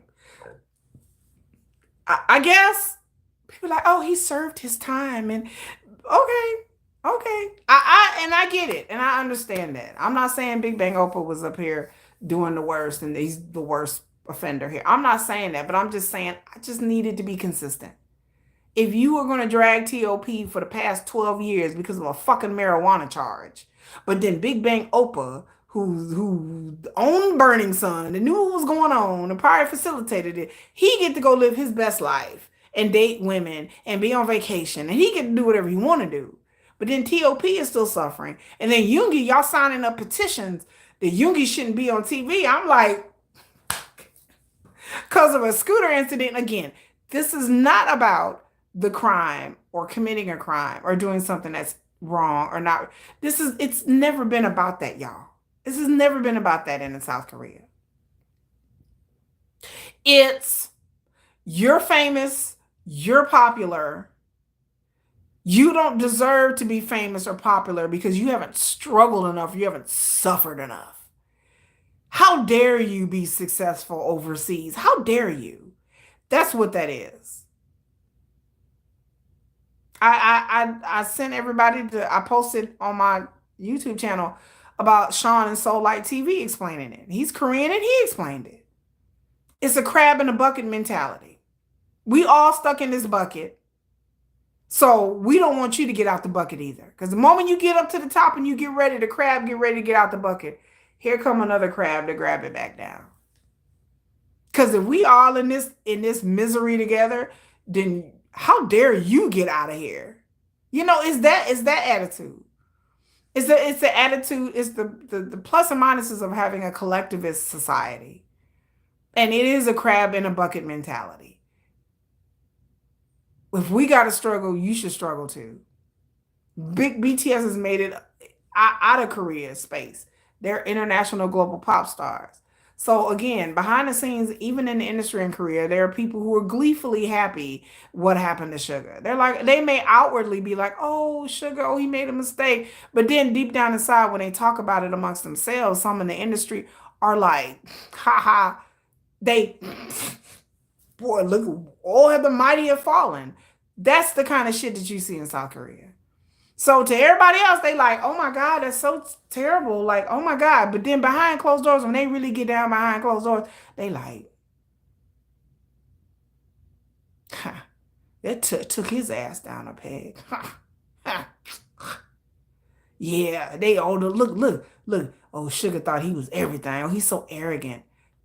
I've heard people say stuff like that. That's kind of the sentiment of some people in the business. They were kind of happy that they got taken down a peg. So again, South Korea chooses. Well, South Korea is real conservative. They have a whole sex culture in South Korea. I'm like, y'all, there's a lot of hooking up going on in South Korea. Y'all want to be, we're conservative. Okay. When they have a whole hookup culture in South Korea, when Korean men, foreign women are going to Korea and hooking up with Korean dudes left and right, and then getting like one night stand situations. It's a lot of casual going on in South Korea with the young people. There's a lot of clubbing going on in South Korea. There's a lot of nightlife in South Korea where people are hooking up. People are getting in. They're getting it. They're knocking the boots, Gina. Like it. Don't get it twisted. This conservativeness is just an outward conservativeness. You get out in them clubs and them, baby, you get out there and eat wine and hung day and having them little boys take you home and knocking the boots, Gina. They said on Martin, knocking the boots, Gina. Like, come on now, y'all. There's a lot of drinking. There's a lot of getting it in. And then nobody talks about it, but that's a lot of the culture. That's a lot of what's going on in South Korea, especially when you talk about the industry and you talk about young people and you talk about certain segments of society. There's a big clubbing culture there. So the idea that like everything is just this conservative, no, they pick and choose whatever they want to be outraged about online, especially online. They just pick and choose whatever they want to be outraged about. Anything that happened to BTS, they sneeze wrong. They're like, oh my God, RM was drinking. I'm like, man, don't y'all, don't, I'm like, don't go there. Like, y'all stop.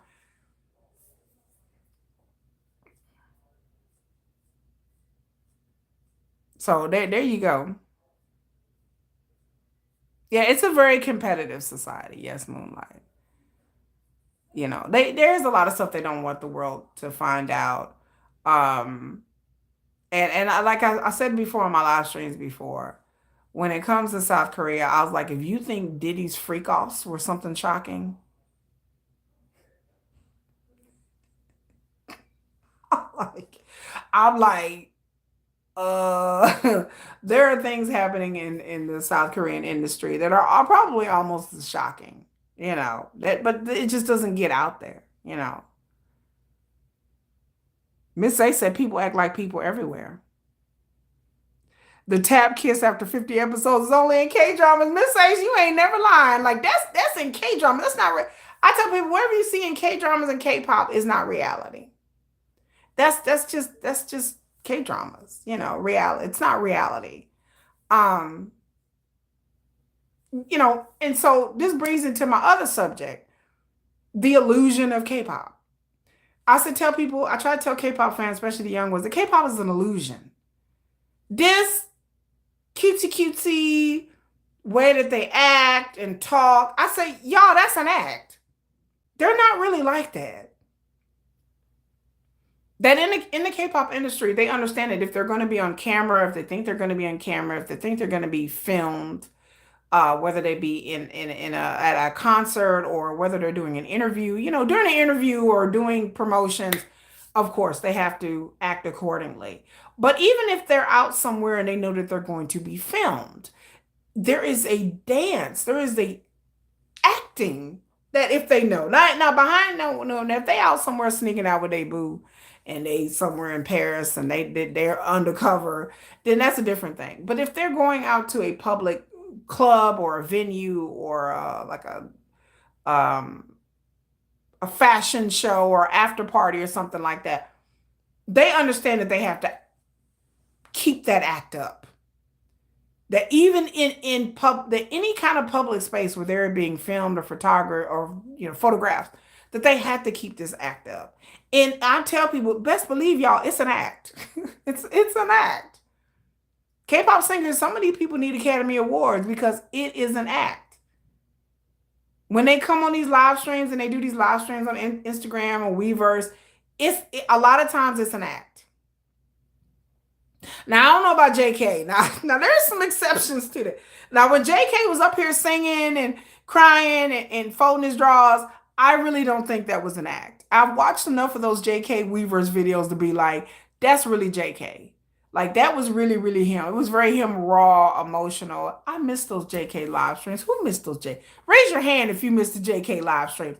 I miss JK being on live. He has not graced us with his presence, but anyway, just whenever JK feels like it, he can grace us with his presence. But I felt like those JK live streams were really, really him. But a lot of times when they do live streams, I'm just like, this is an act. Like it's an act. It's not really them. Or when they're together and they're interacting together, they understand it's a delicate balance. That is fan service a lot. That is a lot of them putting on personas and personalities. A lot of times they have this in their contract that they have to be a persona. Like you have to be this way. You're the quiet one. You're the visual. You the wild one. You the friendly one. Like a lot of times it's a persona. Like if you go back and watch those old BTS videos, which I have, those old BTS interviews, those old run BTS interviews, like when they first started in 2014, like you will see them act totally different. And then when you go back and watch 2016, 17, 18, you will see their real personality shining. You will see that Suga in the beginning was much more exuberant and outgoing and very talkative. And Suga would spearhead a lot of the interviews in Korean, a lot of the radio interviews. It was Suga talking a lot. Suga and J-Hope used to talk a lot. And the other ones were kind of quiet, even RM. And you could see them kind of changing things around as time went on because their real personality, you could see Suga fall back and be more quiet. Suga said that he thought he had to be put on an act, but as they got to be more comfortable, and I think Big Hit just kind of told them, just be natural, like that people like them being more natural, that you could see the shift in their personalities, like all the way around, their personalities started to change. But not because of just changing because of the business, just because their personalities were just different. You know, you miss JK's live. I really miss JK's live. God, I miss JK live. JK, come back, please. JK, please come back. Even though some people may find the lives uncomfortable, I found some of those lives on JK's lives very uncomfortable. But I don't think JK was acting. I think that was really JK him, and that's what made it even more raw and sad to the point where I stopped watching them because I think that was really JK. It was really him. And I think that the agency was kind of like watching the lives going, like this is really, and they kind of realized, and he said in this one of his live streams, he's like, I got in trouble. Because yeah, he was really him drinking on live streams, getting drunk, drinking a whole bunch of whiskey. I need to go back and watch some live streams. I need to drink with JK on the live stream. Like me and JK, we're gonna have a drink off. But that was him really drinking on the live streams and doing what he had to, you know, I think that was really his personality. But a lot of times, y'all, these are not their real personas in relation to each other, the members of the group, and in relationship to how their personality is. The way these K-pop singers are off stage when they're not performing can be very different. There are some K-pop singers who are not very nice people. There are some K-pop singers, whether they be male or female, who are just not very nice people. They come from broken homes. They come from really, really tough situations. They've had to be tough in the business. So some of them come across as sweet and cutesy and innocent. And these are grown people, especially the older they get in the business. These are grown people, you know, 16, 17, 18-year-olds. Okay, yeah, they're new and they're green. But them grown folks is in the business. I've said it over and over again. You don't get to be in the K-pop industry as long as BTS without having some level of ego, narcissism, perfectionism, drive, competitiveness. They are all competitive. I know BTS, they exude competitiveness. I watch their interviews and I'm like, oh, they're very competitive with each other and with the business.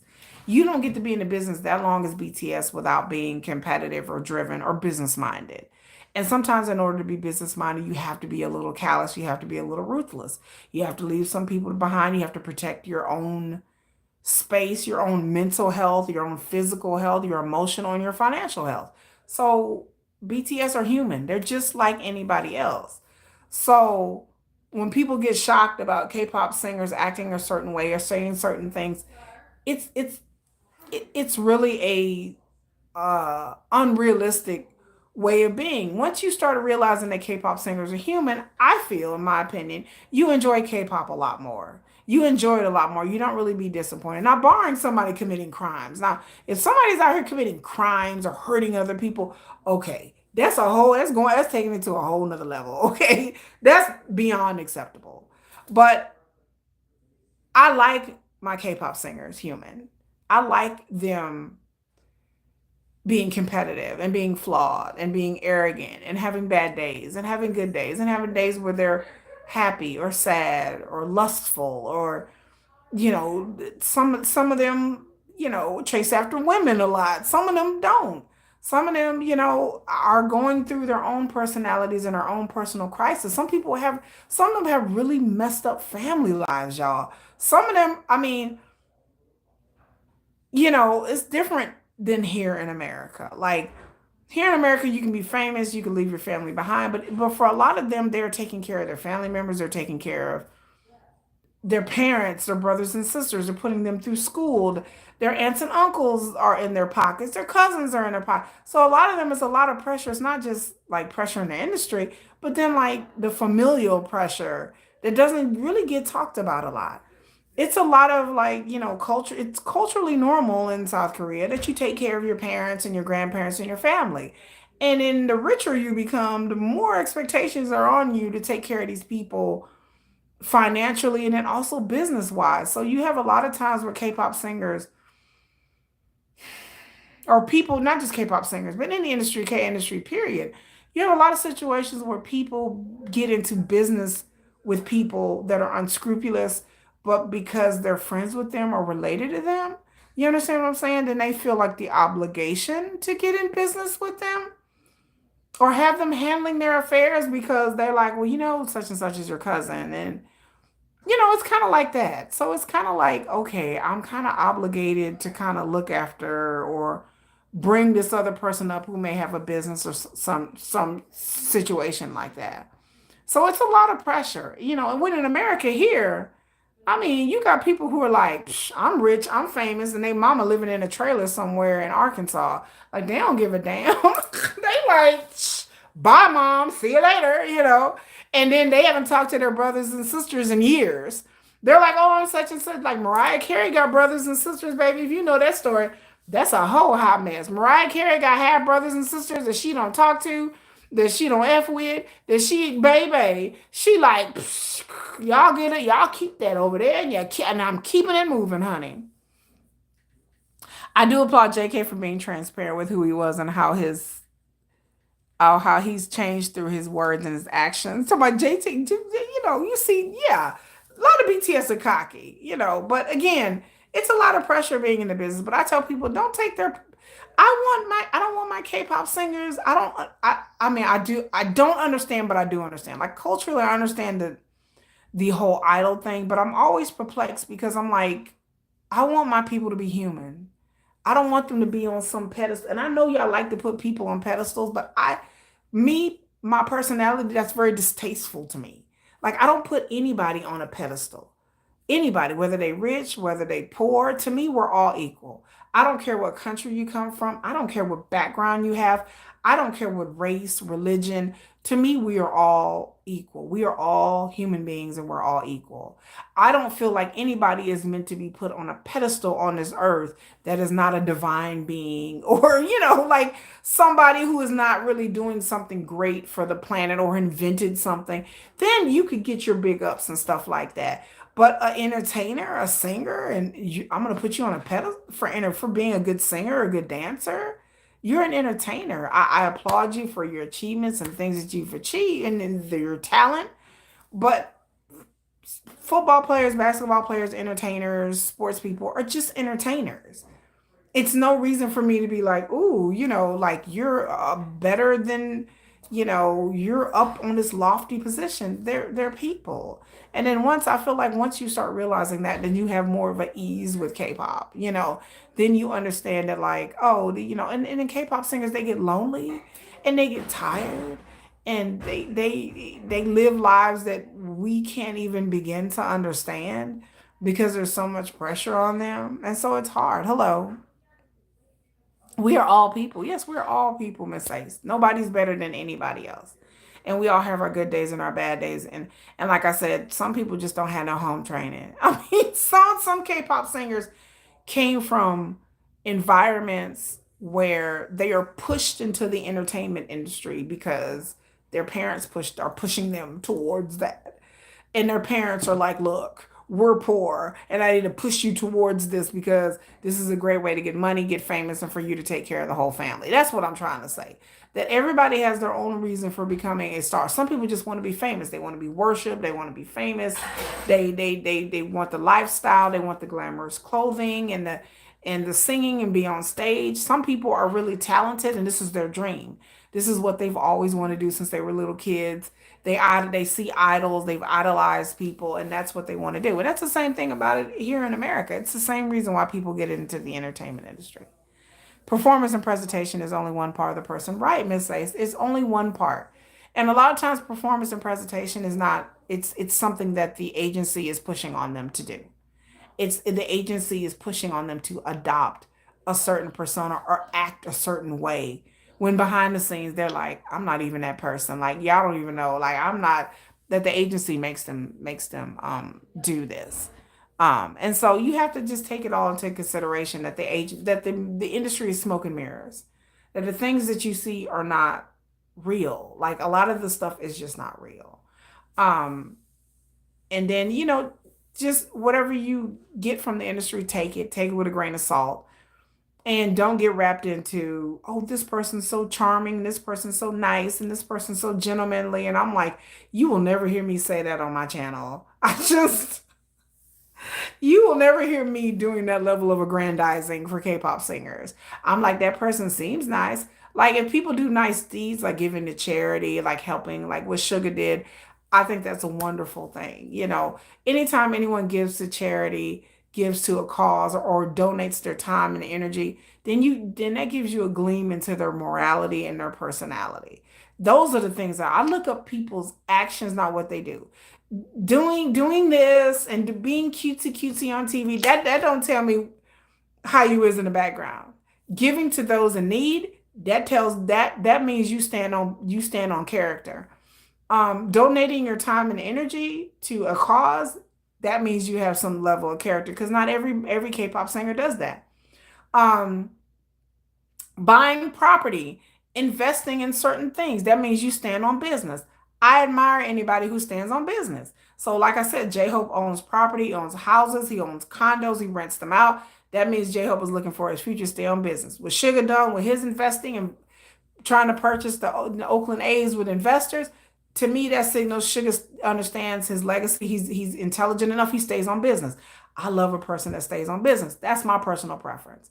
That's why when I come in my lives and on my channel, I talk a lot about the business of K-pop. I admire people who stay on business. If you're out partying every weekend and you're buying tons of designer clothes and you ain't invested your money, then I'm like, oh, you have a childish mindset. You're not staying on business. I'm like, well, let's see how that ends up for you. That's not somebody I personally would admire. I personally admire people who are talented in the business, who stay on business, who dedicate their money and time, and their actions speak louder than words. What they're doing speaks louder than them acting cutesy on an interview or on a TV show, because anybody can act in a persona, but who the person really is by their actions of what they're doing. What they're doing is like, oh, okay, I see you. I see you as a person. When I see J Hope out here working hard and Jin out here working hard, and it knows that they take their craft and they take what they're due seriously. When I see the behind the scenes of J Hope working hard and picking out his dancers, then I see that like he stays on business. He is really serious about being in the entertainment industry. He's a perfectionist. I see that he really cares about and puts a lot of deep thought into his songs and his tours. and he cares about his audience and how he looks on stage and how he's perceived by his audience. That takes intelligence. I admire that. Like that is for me to be like, I really admire that. And let me say another thing about J-Hope when it comes to intention. I've said it before, but I will always say this over and over and over again, because again, the proof is your actions. A lot of K-pop singers and a lot of agencies, I should say, um, of course, the foundation, I've done videos about the foundation of K-pop singing and dancing is in the Black community. I've done a thing about the history of K-pop, again, not my opinion, but the history of K-pop has to do with American soldiers, American GIs being stationed in Korea and requesting hip hop music. And in order to attract these GIs and their money, these DJs and these Korean clubs had to learn and find out about R&B music and rap music so they could play the music to bring in the GIs. So they learned about Western music, all kinds of music to bring in the GIs, the black GIs, the white GIs. GIs is soldiers, by the way, if you don't know the term. But they had to bring in the soldiers. So when the soldiers were stationed in Korea, that is the start of K-pop. That is the birth of K-pop. So they started bringing this music in, and then eventually they started emulating the soldiers, the black soldiers, the westernized soldiers. They started emulating their music, and that's how K-pop started. Again, not my opinion. This is just fact. There's a whole video about it. So there's been a lot of talk over the years about certain things. I can sit there and say about J-Hope, I do have to say, when you talk about personas and people's real personalities and where people's hearts are, I do have to say that I admire J-Hope, because J-Hope went out and picked his dancers to be on tour with him in his videos. And easily J-Hope could have got all Korean dancers. There's plenty of talented Korean dance houses. There's dance groups. There's all kinds of things. J-Hope didn't do that. He went online and picked a diverse group of dancers, mostly black, mostly Latino dancers that he wanted to be, that gave them a great opportunity. Dancers that normally wouldn't have an opportunity to work with J-Hope. J-Hope is a huge deal worldwide. So he put these dancers on and gave them an opportunity when he could easily just pick Korean dancers. So I will always big up J-Hope. I will always bring that up, that I admire J-Hope for doing that, because he could have easily just been like, I'm going to get these Korean dancers. Because again, there's a lot of Korean poppers and lockers and dancers, but he said, no, I want to go online and pick these dancers. And to know that he picked the dancers himself, and he went online and looked at what they were doing and looked at their videos. I mean, that was amazing to me. And that shows to me that J-Hope appreciates the source. When I learned about J-Hope's music and that J-Hope, did videos, and he went to America and went around the world and got real poppers and lockers and real hip hop dancers, and he danced with them and he showcased them. Again, that shows to me where J-Hope's heart is. That he may not say a lot, he may not come out on, and do interviews and say this and say that, but to me, his actions speak louder than words. That J-Hope understands it, he gets it, and um, he shows respect where dance and where his music has come from. So he doesn't have to get on here and do a long interview and talk about cultural appropriation and do all that. He's like, look, I'm finna show you. And to me, I'm like, and that's why, again, I've said it before, why I F with BTS. Because again, people can say whatever they want to say about BTS, but I'm like, it's always the proof is in your actions. You don't have to say a lot. You just, you just like, hey, I'm gonna have this song and I'm gonna bring this person out. When he did Chicken Noodle Soup, he could have just did the song and been like, okay, whatever. Okay, Becky G, come on, girl. Like, let's go. Like, he could have had any dancers he wanted to. Pick a Korean dancers. He's like, I'm gonna go online and I'm gonna find these dancers and give them an opportunity. And how hard it is a lot of times for certain types of dancers, especially when it comes to female dancers who don't have a certain look. And I looked at all of J-Hope's dancers who were a variety of skin tones and colors. And it was a wonderful thing to see, because again, there are certain dancers that don't have the right look, or they don't have the right aesthetic, that they like, nah, we ain't gonna put you on this campaign, or they audition and they don't get it because they don't look a certain way. Their skin tone is not a certain thing. it to see J-Hope being like, hey, this is what I'm doing. It was a beautiful thing. So personas be damned. So what a person says has nothing to do with me. It has to do what they do. And I see the actions that BTS have taken over the years and the things that they've done.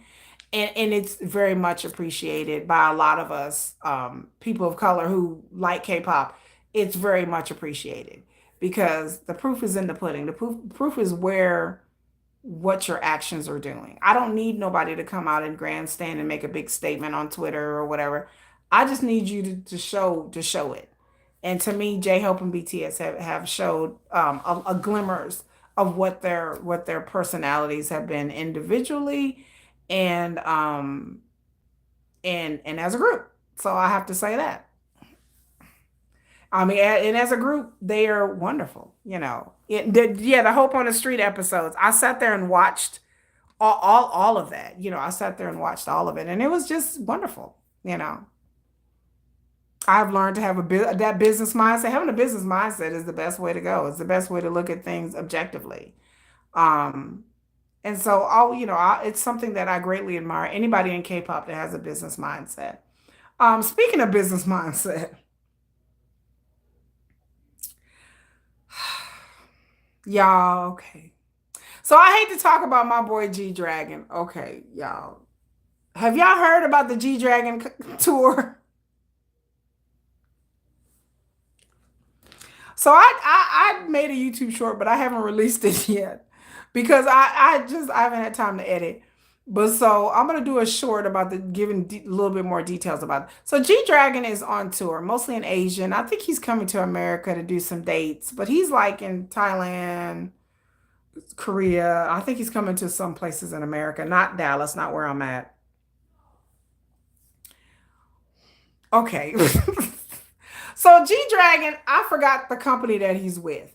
Okay, so he is not with YG anymore. For anybody who don't know, G Dragon is a member of the legendary group Big Bang that have been around. They've been around. They were before BTS. And TOP is a member of this group.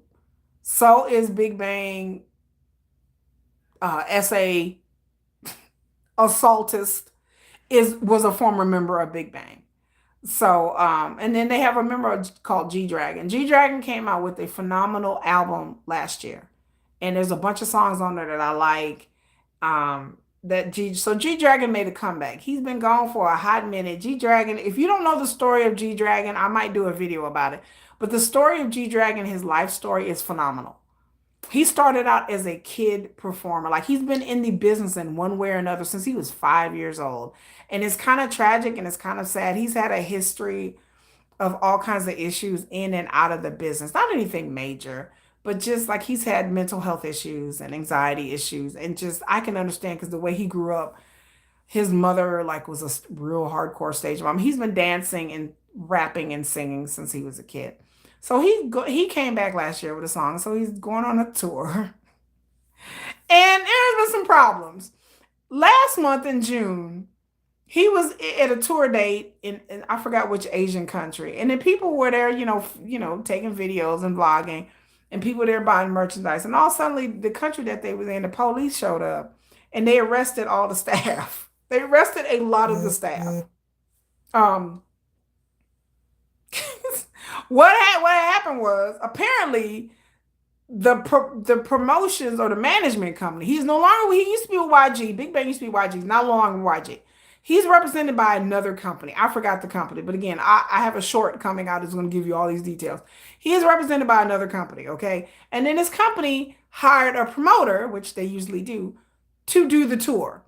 From what I heard about this promotion company, I hear this promotion company is not on the up and up. Allegedly, this is what I hear.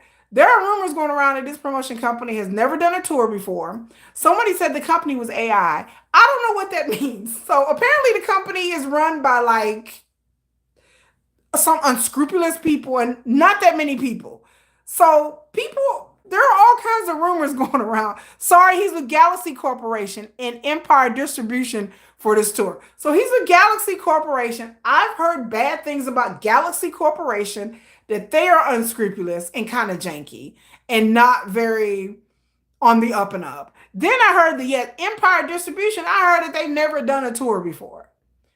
And then somebody said this company was AI. I don't know if this is true or not, but this is the rumors that are going online. So this tour last month in June, people have video on YouTube where people were there buying merchandise, and all of a sudden the police show up and they seize all the employees and said that the employees were working there illegally at this venue. That these employees were illegals and that they were somehow, I don't know who tipped them off. Somebody snitched. Somebody got snitched. But somebody snitched. I don't know. I don't know. From what I hear, the employees that they hired to work the merchandise table and the stage backstage or whatever, that these employees were illegally. These were illegal immigrants, that they did not have their permits to work. They did not have they green cards or whatever equivalent they had in that country. That these were ill-gotten employees. That they weren't giving them breaks. They weren't paying them enough money. There wasn't no forms filed that these employees supposed to be working as contract workers for this particular event. So I heard the Popo came and snatched them all up. I laughed. I mean, it's not funny, y'all. But I got a key and a good call out of that, because I was like, Lord, they over here hiring like some illegal workers. And then apparently they were working them all day. Like they worked like 10, 12 hours a day, and then they weren't getting paid a lot. Child's a hot mess, okay? Then a week ago, he was supposed to perform in Bangkok, and it's the hottest part of the summer. The venue is outside, so they ended up canceling the venue. Then I hear, like, I'm thinking, okay, they canceled the venue. It's hot outside. I get it. Stray Kids had a thing with people passing out at concerts, and it's the hottest time of the year. I get it. But then the people who bought the tickets, they said they were going to refund everybody. Then people claiming they weren't getting refunds. Then the people claimed that that in other venues and other dates that they were paying for VIP tickets and they weren't getting the tickets on time. That was enough. Then some people are claiming that the distribution company or somebody was online buying up the tickets and then reselling them somewhere else for a higher price. So apparently people are accusing the company of scalping their own tickets and then reselling them for like twice the amount. And so a lot of people are like, oh, these tickets are sold out. And then they were like, wait a minute, there's a bunch of tickets online. So so G-Dragon made a statement and was saying he apologized to fans and da da da da da da. But this sounds like a hot mess. So if you're planning to go to the G-Dragon tour, I'm not. I wish I would kind of be scared to go, but he's not coming to Dallas. But I wish he was coming to Dallas. I would come here. Hope G-Dragon does his due diligence. Yeah, I mean, okay. So I don't know who this Empire Distribution is or how they got with Galaxy and agreed to promote this tour and handle this tour when they really didn't have any experience from what I'm hearing. I don't know how they got this contract. Again, to me, I've said it to many people. I said, this sounds like the homie hookup to me. To me, this sounds like a friend of a friend of a friend of a cousin of a cousin. It sounds like somebody at Galaxy Corporation knows somebody at Empire. And Empire was like, hey man, I'll come and do your tour for this amount of price. And it was a good price. And that they would handle the tour and the promotions and everything, maybe for a discounted price. Like I said, to me, it sounded like the homie hookup. It just sounded like somebody knew somebody that knew somebody at Galaxy. And they, in turn, got G-Dragon to it. Because, again, G-Dragon is a well-known, high-profile K-pop singer. It's not like he's some bargain basement. Like, he's just some little peon. To handle a G-Dragon tour is not something that I would think that you would hand off to somebody who's never done it before. Or is that some fake, phony AI company?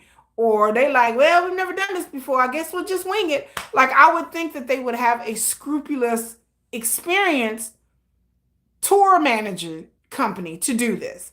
But from what I heard with the ticket sales and the VIPs, and even I've heard even complaints about the damn merchandise, y'all. I mean, the timing of the ticket going on sale, people complain. So apparently this tour from beginning to end is a hot mess. And I don't know, I'm not trying to drag G Dragon, but this kind of makes him look bad kind of, because I'm like, what kind of company are you signed with, G Dragon? Like, did this, are you that desperate to be signed with somebody that you would get with some unscrupulous companies? I don't know. Like I said, I'm not trying to blame G Dragon, because again, whenever these artists go on tour, it's not their fault. They are the ones not setting up the hotels or the ticket prices or the venue. They don't really have a lot of say so in that. This is on his Galaxy Corporation and Empire Distribution. It's firmly on them, and it's ruining his reputation with his fans and making him look bad. So I would say if he decides to go on another tour at another time, I would dump Empire or whatever and get a real experienced tour group, even if it's going to cost you a bit more, or you have to raise the ticket prices, whatever that happens. I mean, because God's sake, Galaxy Corporation Entertainment and Technology Company, founded in 2019. It operates a metaverse platform and produced the Netflix series Physical 100. We love Physical 100. Me and my kids love it. Oh, I didn't know that. Yeah, this doesn't sound like a scrupulous company. If they were formed in 2019, it's an entertainment corporation and a technology group. So apparently they did a reality show called Physical 100, which I like this show. It's cool. I like Physical 100. Me and my kids love it. Like, we watched both seasons. We loved it. But this doesn't sound like, I don't know, this doesn't sound like a corporation that has a lot of experience in the music entertainment industry. I that's what it sounds like. And then the Empire Distribution Company, from what I read online, that company just sounds like it's a hot, they're they're based in Hong Kong. It just, none of this sounds scrupulous. This doesn't sound like an up and up. And like I said, I don't know what kind of money situation G Dragon is in, and maybe he had to go with this company in order to put out his album. So I'm not hating on him. I'm not blaming him for none of this. This is all on the distribution company, but it's a lot on Empire Distribution. It's a lot is on them. But I'm just saying that y'all be careful out there. When they're like, y'all be careful out there when y'all go on these tours, regardless of whether it's K-pop or not, because some of these promoters and these people are not scrupulous people. So when you start tampering around with people's tickets and stuff like that, I'm firmly against that. Like, you start tampering around with people's money, people buying tickets and they're saying that they didn't get the tickets on time, or you going online and it's one price and then the tickets are gone because the company's trying to scalp their own tickets. Like, that's basically trying to rip off the fans all the way around. So I feel bad for his fans. So that's all I got to say about that. But anyway, speaking of tours, let's talk about this Blackpink situation. I have delayed talking about this Blackpink situation because I wanted to watch their whole tour. So finally, a couple of days ago, somebody actually put up the whole tour, like the whole concert, from beginning to end. And so I was able to actually get a decent angle and watch it, and not just little clips, and watch the whole thing from beginning to end. So everybody, sit back, relax, get your coffee and get your tea. 'Cause let me start out with a disclaimer. I am a casual blink. I like Blackpink. I'm a Lisa stan. Lisa's my bias. I did a whole video in my playlist about their solo work, and I came on here and gave you guys my honest opinion about each one of their solo projects, and then also their Coachella performances. And I'm just gonna be honest, and let me say this: I am always honest about my K-pop fandom and my fandom groups. I am very honest. I do not walk around acting like BTS is perfect and what everything that they do that I like, and I will support BTS. I like BTS, but I will not sit up here and make excuses for BTS. If they do some messed up stuff, I'm going to be the first person to come out and say and messed up stuff. I report negative stuff on BTS. There are content creators on YouTube and other platforms that won't even report anything negative about BTS because they're like, oh, well, we don't want to put that out there. I don't believe in that. I believe in being honest and being truthful. If it's something that a lot of K-pop fans or news or whatever, I see it pop up in my feed a lot, and it's something that I feel like is newsworthy, then I'm gonna talk about it, whether it's good or bad. So don't come at me in my channel talking about this is not a everything is roses and we should just cover our eyes and bury our head in the sand because I want my oppas to be seen in a good light. No, no, no, no, no. I tell the truth. BTS do some messed up stuff and it's something significant. Or if they have an album or some songs that I don't like, I'll freely come on here and be like, and it's not for me. Like the Jin, I'm going to see Jin next week in concert, but I admit that the Jin album, the last, both of the albums are not my genre kind of music. That's my only criticism. So, I'll go to the concert, but you won't hear me like, rocking the songs. I say everybody support Jin. If that's your type of music, then you go ahead and do that. But again, if BTS do a misstep and do something I don't like, look. Y'all heard my last week live stream when I talk about Permission to Dance and how much I hated it. Y'all don't do and how they made Sugar, how they did my Yoongi so bad and made him look horrible. It is. So I ain't afraid to come on here. Same thing about Blackpink. I ain't gonna pull no punches. So with that disclaimer said, I have nothing personally against Blackpink either. I'm not a Blackpink hater. So I watched the tour. I watched the whole 2 hours, 2.5 hours. Hello, Sonia. Hello, girl. I had to get a disclaimer. I ain't scared of them blinks anyway. I don't give a damn. I ain't scared of nobody on the internet. I don't scare of none of y'all. Again, my channel's not monetized, so I don't give a shit. But I always try to be respectful too. So I'm gonna be respectful. I watched the whole tour. Let me just go in stages. Okay. They're like Western kind of flavor outfits. I thought the outfits was cute. I thought the stage, hello, Eric. Eric Hickerson. Hello, Eric. Eric's here every week. I appreciate you, Eric. What's up? I like their outfits. They had like a Western flavor to it. The stage setup was, it had like lasers. They do have backup dancers. Um, it's gonna be a no for me. It's just I don't know if they haven't rehearsed enough. Like I said, I watched the video about that Born Pink tour. Okay. I didn't go to the Born Pink tour. They came to Dallas, but I have watched plenty of video about the Born Pink tour because I wasn't even a K-pop fan right then, but I heard people were trashing it.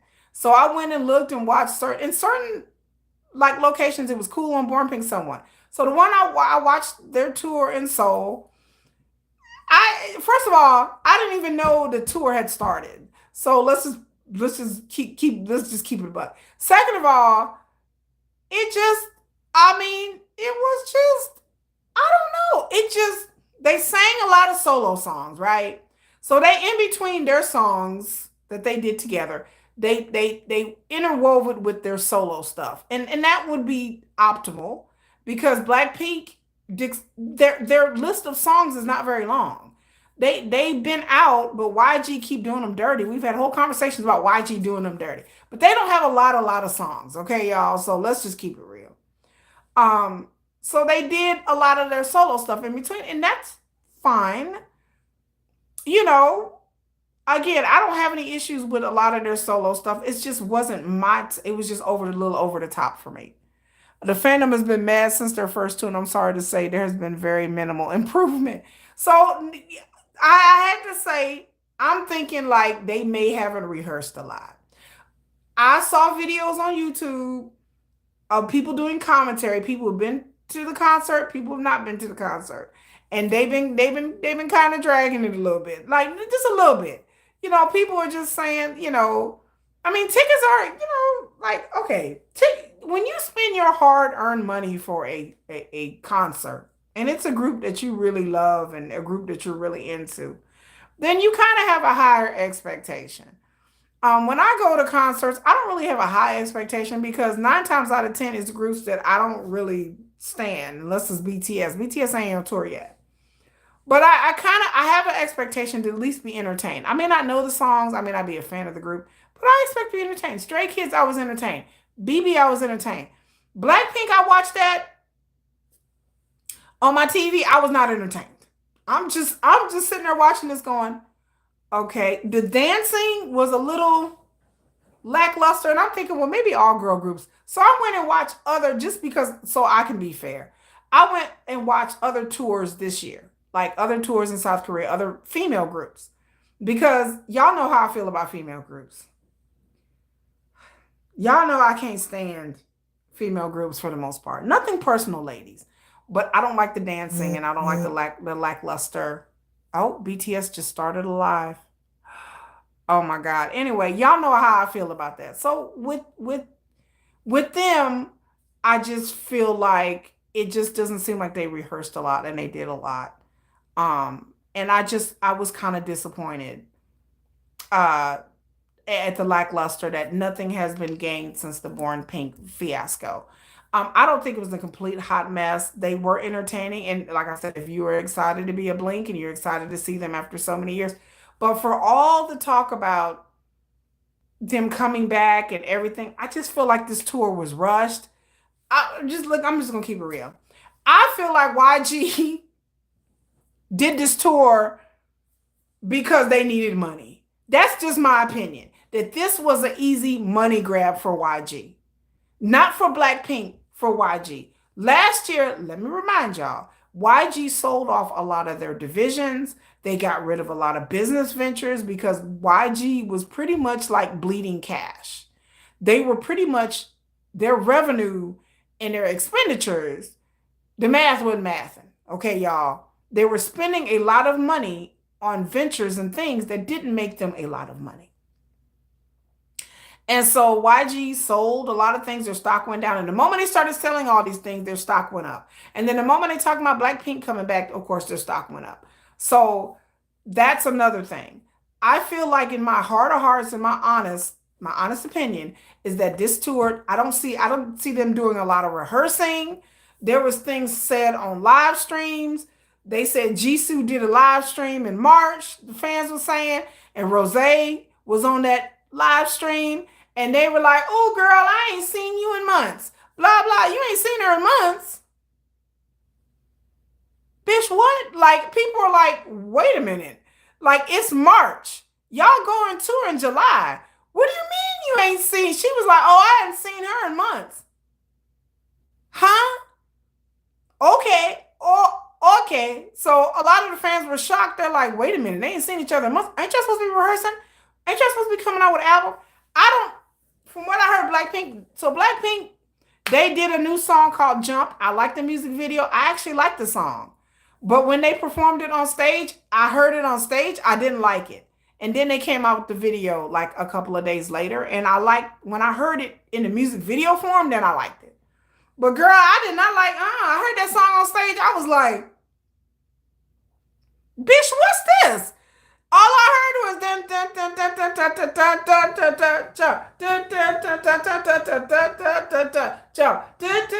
I was like, girl, I was like, this they new song?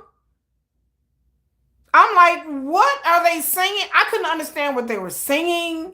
I couldn't understand it in Korean, and I couldn't understand it in English. Okay. All I know on stage, it was jump. I'm like, what? Okay, jump.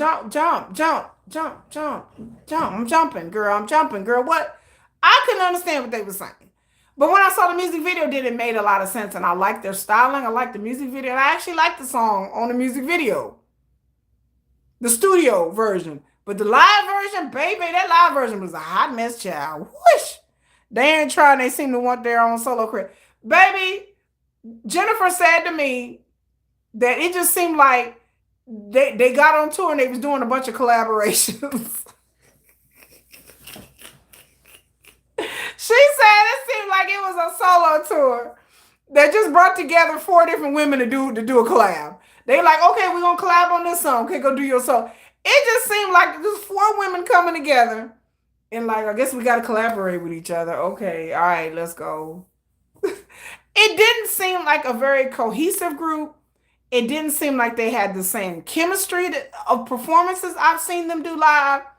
It just seemed like they've been doing their own thing. Because when you go out and do your own thing, you haven't seen your bandmates in a while. It takes a while for you to get back into that group mode. It did not seem like, again, as the tour goes along, that may change. But at the start of this tour, what I saw was not cohesive. What I saw was we just out here because we need to perform for our fans and we're gonna make money. So there was no promotion. Let me add this another thing. Child, there ain't been no promotions. I'm like, where the promotions at? YG didn't have them do no promotions. They have not do no promotions for their new song. They ain't did no promotions for this tour. So has been complaining, child. The fans, the girls have been online and they have been upset. So fans have been online starting to complaining. So then they had Lisa issue a statement recently, and she issued a statement online talking about, we trying harder and we did this and we did that and blah, blah, blase, blase. Because, YG first ignored the fans, but then after like a deafening uproar, like more and more people started to complain, then they probably was like, okay, girls, now look, we got people online, they fucking complaining. One of y'all need to release a statement. They're like, okay, Lisa, you release a statement. Okay. So she released a statement. Because again, I'm subscribed to them on Weverse. They don't even get on Weverse. I'm like, I told the Blinks, I don't even know what are y'all super fans of, to be honest with you. I'm just going to keep it all the way live right now. I'm going to keep this a buck. I don't even understand the Blinks why y'all fans anymore. They don't interact with their fans. They don't do nothing. They doing their solo careers. They performing. They do this. I ain't seen no live streams. I ain't seen no promotions. They not doing no variety shows. They not doing nothing. Again, I don't know if this is all part of YG's grand master plan. People are like, oh, well, that's just how YG do it. YG don't promote their premiere group? We ain't talking about Treasure, MF, like what? I'm not trying to dish on Treasure, y'all. I'm not. I love you, Treasure. I'm not trying to dish on nobody, no other group at YG. But Blackpink is their number one group. Why? They're like, well, they don't have to do any promotions. What do you mean you don't have to? That's part of the industry. That's part of what the industry does. That's part of what the music industry, especially in Korea, is promotions for your song, promotions for your tour. I said, that's just kind of like the industry, what you do in the industry. YG, I'm like, yeah, but I'm like, okay, but it's like they don't even care that whether Jump is going to chart or not. They like, either way, it's cool because they're going to download the song and they're going to play it anyway. So we okay, Blinks, y'all good? Y'all good? Blinks are like, yeah, I guess we're good. I guess I guess we're good. Y'all good? All right, good. Shut the hell up and go purchase this merchandise. Like YG is literally Blinks. YG is pimping y'all. Like YG is like a pimp. And y'all are pretty much the workers. Like y'all better not say anything about this, right? And the fans are like, well, Blackpink in your area. Blackpink is the revolution. So I'm just like, but Blinks, but y'all don't get half of the stuff that other groups get. Where is the fan meets? Where are the interactions? Where are the cutesy video?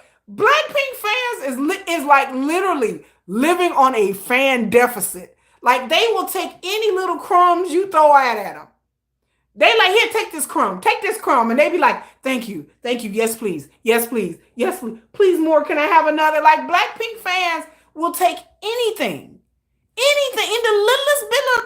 Lisa released a video. They're like, oh my god, ah! They lose their mind, and I'm like, it's not even a. It's an Instagram reel. Like y'all, the fans are so desperate to have anything from Blackpink that they'll accept anything, and that's what makes me like kind of sad for their fans because they love their group. They love their girls a lot. But it's just like, and I don't think it's the girls' fault. I don't blame them. And apparently their contract is coming up again. And so I don't know what the future of Blackpink is going to be.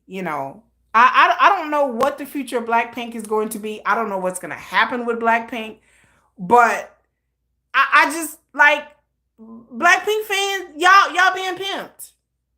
Y'all being pimped. Y'all are having YG give y'all anything and then expecting y'all to just be like, okay. They don't have a bond nor they wanted to do so. I believe if they really wanted it, they would work as a team. I think that my theory about Blackpink working as a team right now is I feel like Blackpink has got a taste of the solo life and it's hard to shake.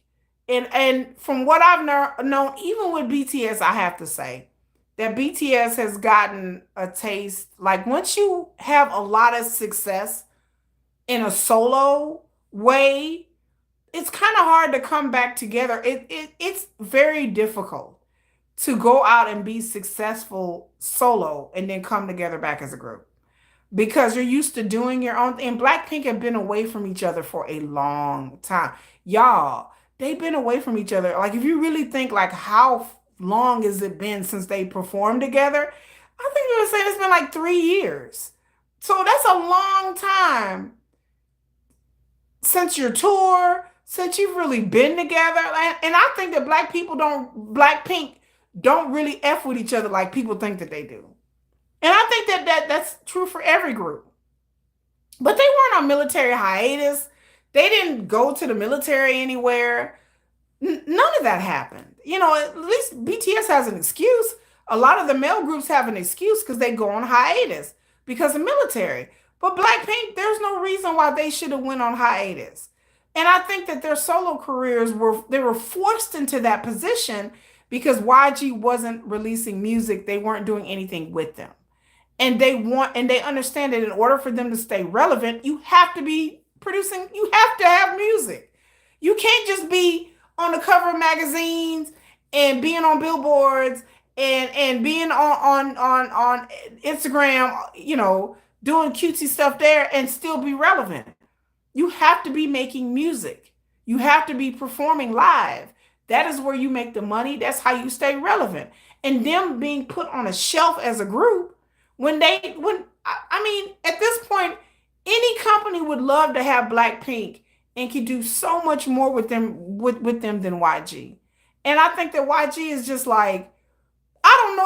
Like I said, it's to the point where I can't even explain it no more, y'all. Like I'm just sitting there going, I can't explain it. The difference with BTS is that you can tell in their body language and words they missed each other.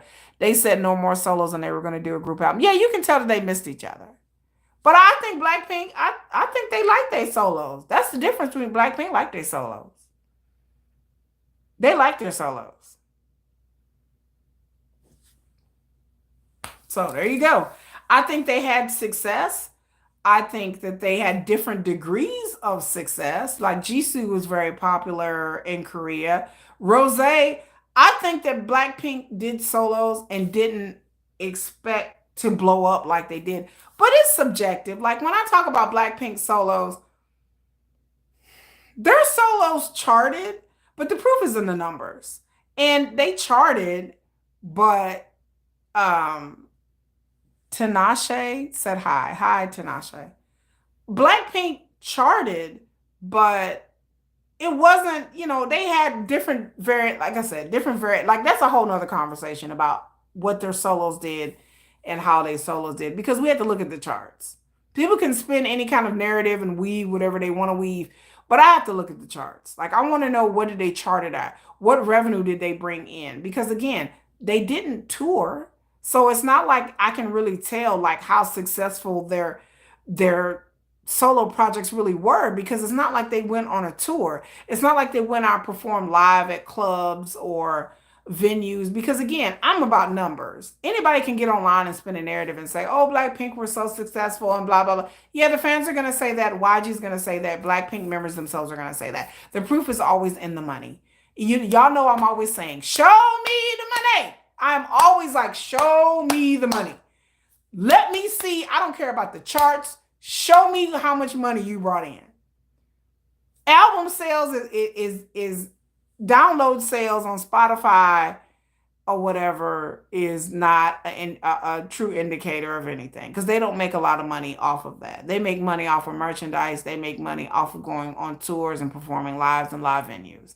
So I didn't see Blackpink doing much of that. So I don't know how much revenue Blackpink really brought in. A lot of stuff that they did is a lot of prestige stuff, collaborations and stuff like that to get them out there. So when they do their next solos, it may be something that may be a bit more out there. But to me, I'm like, show me the money. I have to see how much revenue that they're actually bringing in to determine whether they're really successful or not. Because that's all the music industry, and that's all the agency, their solo agencies are looking at. They're looking at revenue. How much money have you brought in? Like that's what they're. Hello, Eli from Brazil. Is that Brazil? That's Brazil. Brazil. Um, it says also BTS have had their solo moments on albums. I see other groups doing the same. And they always copy BTS what BTS be doing. But I mean, again, BTS did what they did with no promotions, nothing. They were in the military. Jimin's who I say it again, I'm gonna say it before I'm gonna say it again. Jimin's album was so successful that I just don't. It doesn't get enough credit. Like Jimin has won awards all over the place in America, in Japan, and I mean all over the place. Jimin has won awards everywhere. Jungkook has won awards in RM too, but Jimin, like his album has. I mean, like I said, it doesn't get talked about enough. I just see people always talk about Suga's album. They talk about, J-Hope a lot now. But Jimin deserves all the accolades. Jimin's album truly came out when he was in the military. He didn't get a chance to do promotions to say nothing about his album. If you go back and look at Jimin's the number and the how long he stayed on the charts, how many albums he sold, how many awards that he won, and just how much he sold while he was in the military and didn't do any promotions. It's amazing. He has outsold a lot of the Blackpink people. Jimin stayed in the chart. I mean, like, if you're just looking at charts, Jimin did it. Jimin did all of this with no promotions. He was not out to promote his album. And like I said, I just don't hear enough armies talking about that. Jimin's album, Jimin's Who was very, very successful. Very successful.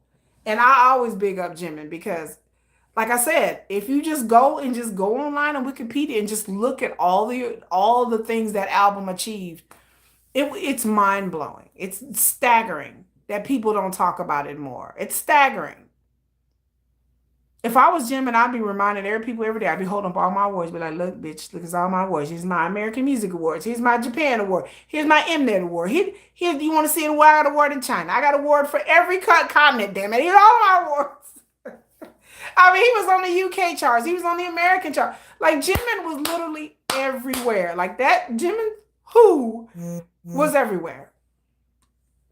So, the idea that, like, people like don't bring that up more often. I'll keep bringing it. I'll bang the drum on that. But with Blackpink, their solos were successful. But again, I think people make again. I have to do a video where I'm gonna take apart the numbers because if you look at the numbers, it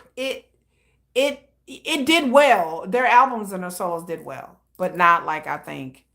You see, Moonlight said she played every day. She said, "Yes, baby, yes."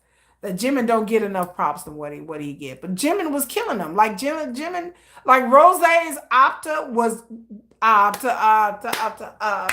It was on the charts a lot. Like it truly I think out of everybody, Rosé's album was the most successful. Like when you really sit back and look at it. The awards that she got, the rotations and the plays, if just on that alone, Rosé was the most successful out of the solos. So I love Rosé, And but her music isn't my thing. Like I didn't like that song, but that song was everywhere.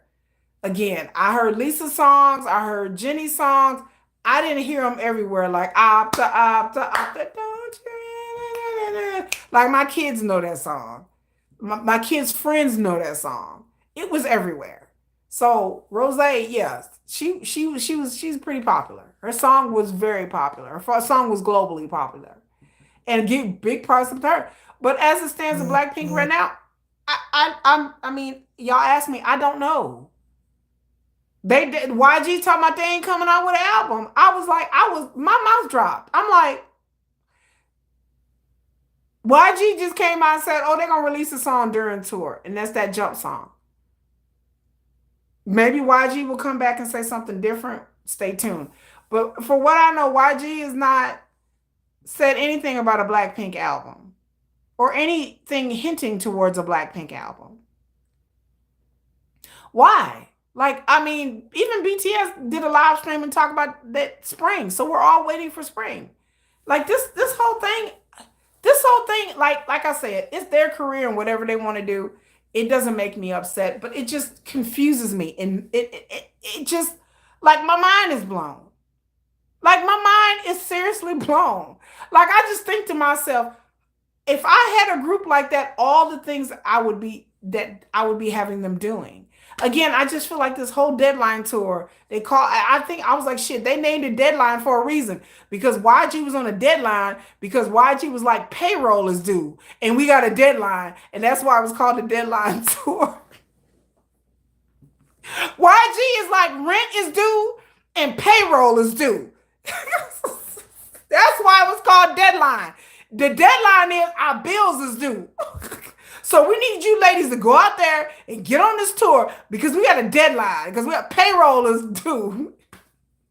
We got a deadline because we finna get kicked about this building. Rent's due.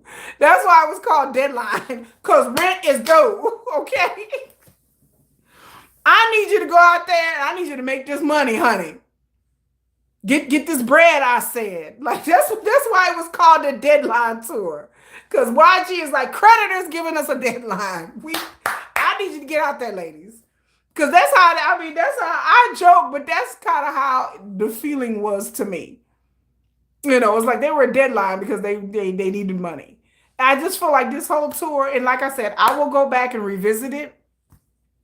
As they go to London and other places, I will go back and watch another iteration of the tour and see maybe they've dusted the rust off and maybe been a bit more cohesive. Then I'll come back and report back on what I see. But I'm going to give them another couple of weeks and see how this really happened. But I was not impressed with Blackpink. I was not impressed with their tour. I was just not impressed by their dancing.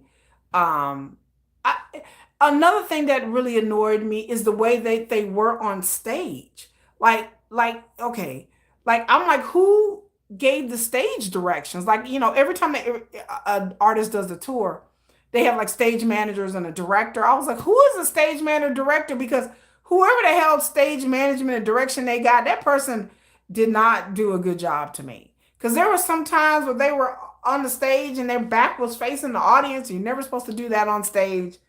That's stage 101. You're never supposed to have your back facing the audience. You're never supposed to have, like, it just looked like they sometimes didn't know which way to stand or what lineup to stand, what formation to stand in. So I like I said, I don't know if that was their fault or the stage manager's fault. I'm not quite sure, but you know, I'm gonna go back and revisit it for the ladies. And we'll see what they're doing. So we'll come back and revisit it. The fandom is getting tired of YG. Yeah, it's not cohesive. So yeah, there's no connection all the way around for the management of Blackpink. Child, y'all don't be doing Blackpink like that. I don't know what management is doing. Like I said, YG. I can't. It blows my brain short circuits on what they're doing. Like, and my brain is just like, okay, what are y'all doing? Like, I don't really understand what they're doing. So we'll see. Maybe they'll improve. Well, okay. Yeah, we'll see. Maybe they will improve in some sort of way. I don't know. Like I said, we shall see. We will see how this goes, but I don't know. Come back and see. Anyway, and last and definitely not least, the biggest story of the day is child. Hive, the parent company, which has many companies like Pledis and Big Hit, and Big Hit is the home of BTS. It has been reported in the Korean media and different outlets, different media, that the Korean financial service company. I did a video. Let me say, I did a video about Hybe's legal issues regarding insider trading and stuff like that. I did a whole video. It's on my playlist. It's underneath my Kpop playlist.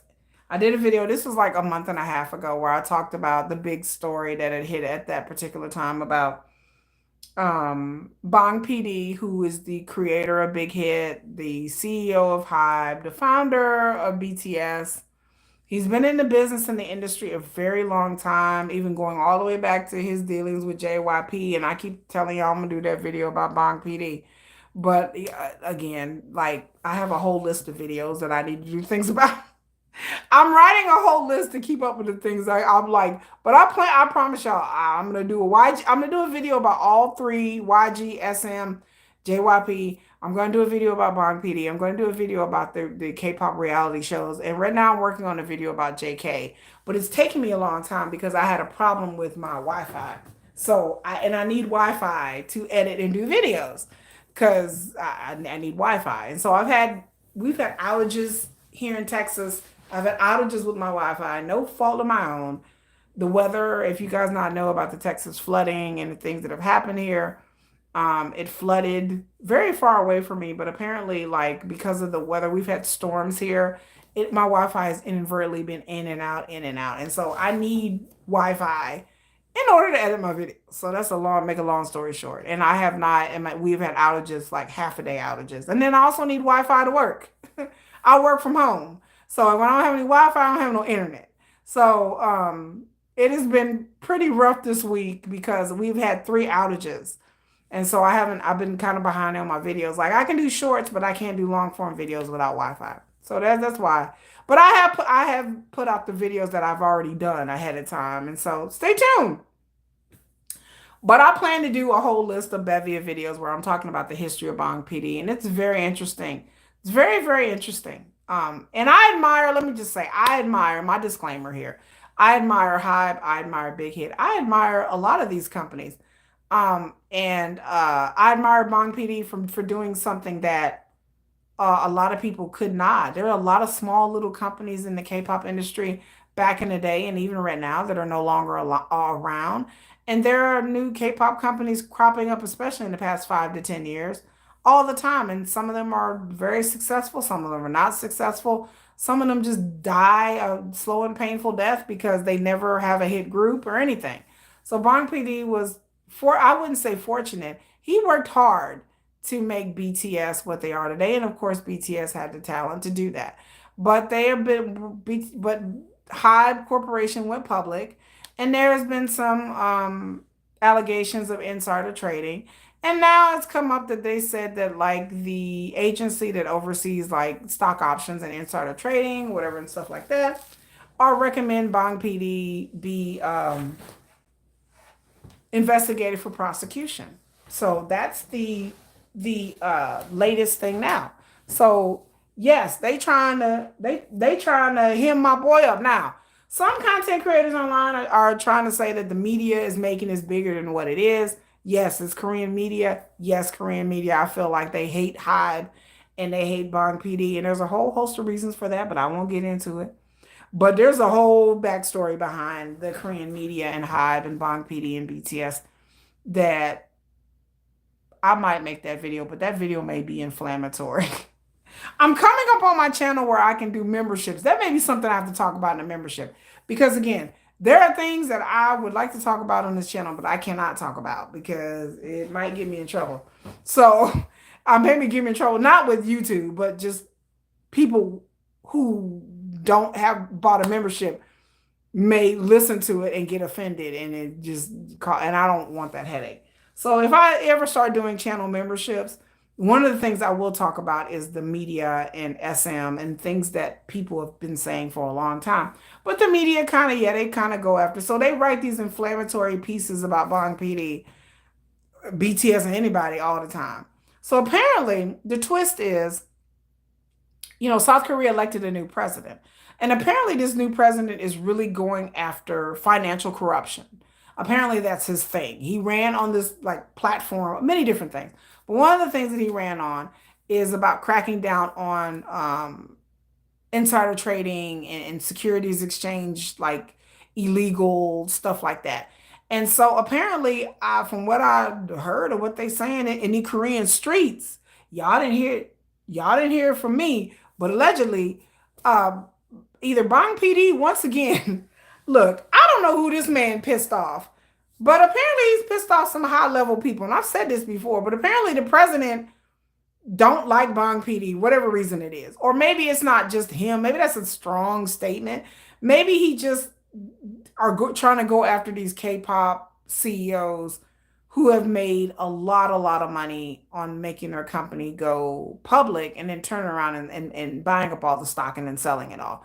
So that's what Bang PD is pretty much accused of like insider trading. So apparently, what I heard, what it was saying in these news streets is that they have recommended Bang PD for prosecution, that they are going to try to go ahead and him up in court some way, one way.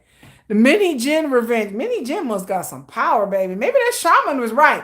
Y'all be, look, y'all mofos be laughing about Min Hee Jin and the shaman shit. But I said, well, maybe the shaman was onto something. I was like, maybe the shaman was worth that $3 million. They said Min Hee Jin paid that shaman like $2-3 million. I said, maybe that shaman was worth it. Maybe that shaman, she was like, ooh, shit, shaman, shit. Maybe she did do something to HYBE and Big Hit. I don't know. I don't believe in that kind of stuff, but stranger things have happened. But apparently, yeah, they trying to him my boy up, y'all. They talking about, yeah, they're gonna try to prosecute him. And then if Bang PD gets prosecuted, in my opinion, I don't know if this is gonna happen or not. I don't know. But if Bang PD gets prosecuted, then automatically he would have to step down as, oh, somebody said Yoongi. Okay. Yeah, we loving it here. But if Bang PD has to step down, then if he gets prosecuted, he would have to step down as CEO as HYBE. Hello, hi. Hello, Lanilda Maria. Obviously a Yoongi bias, just like me. But yes, BTS. But obviously if Bang PD does get prosecuted, even if he goes to court for prosecution, he would have to step down. I'm assuming that he would have to step down as CEO, in my opinion. He would step down. And somebody else would be in his place. And that's a sad thing. It's not fair, but oh, hello.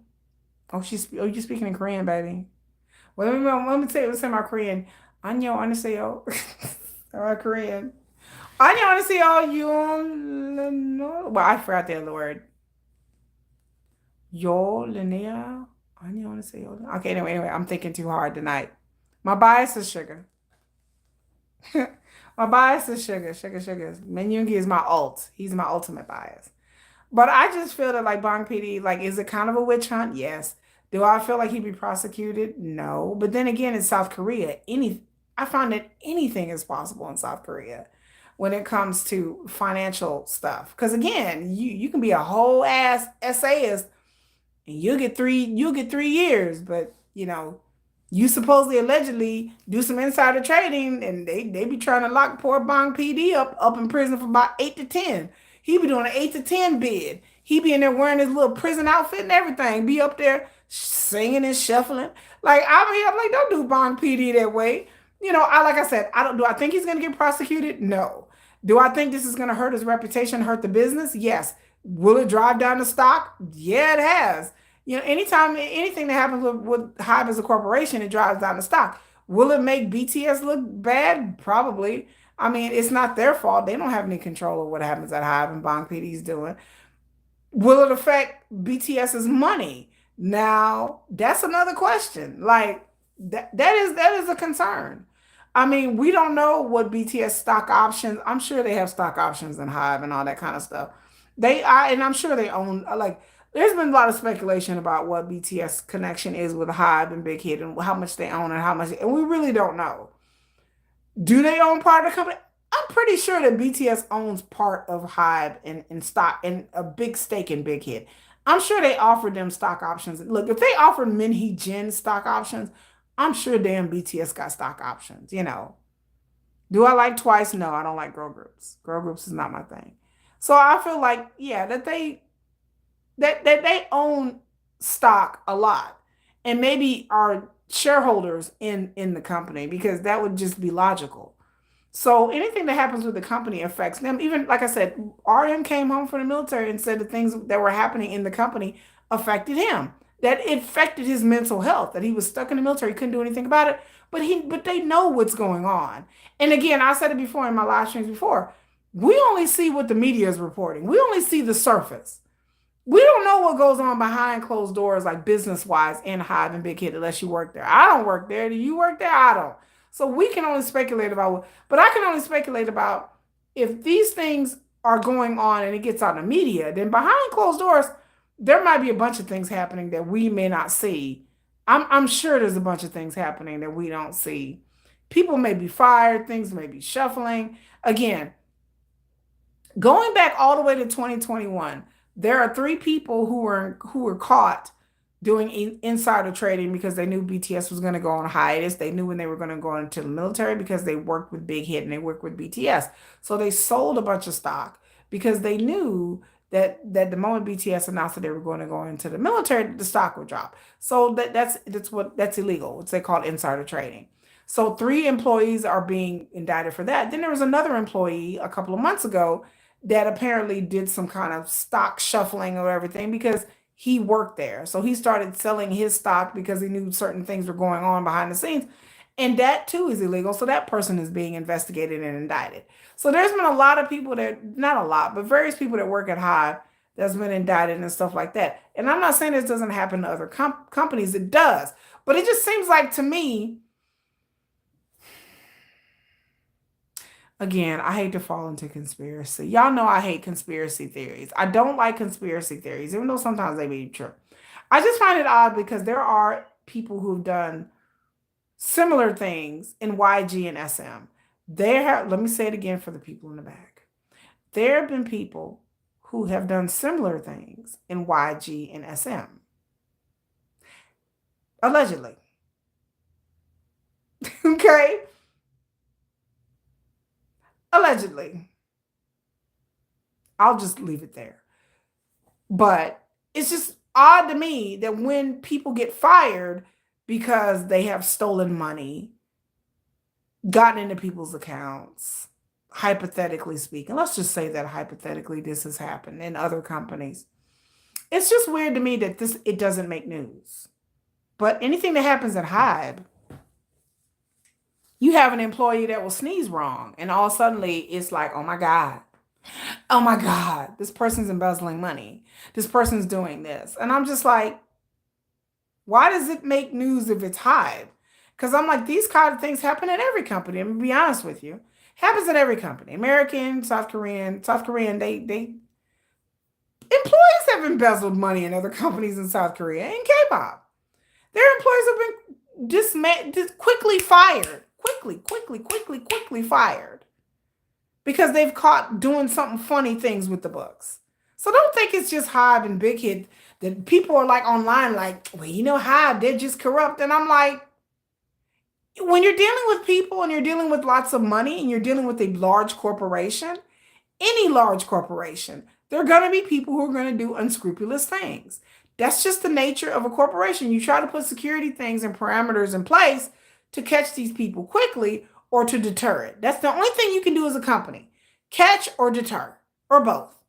So you have to put things in place, computer system security, things like that, processes and procedures in place to deter people from doing this, but then also to be able to catch them doing certain things. I don't don't know what kind of level of security HYBE has or what protections they have in place to protect their business. I don't really know. I don't know that. Nobody really knows unless you work there. I don't know any work there. But I know other companies go through this from time to time.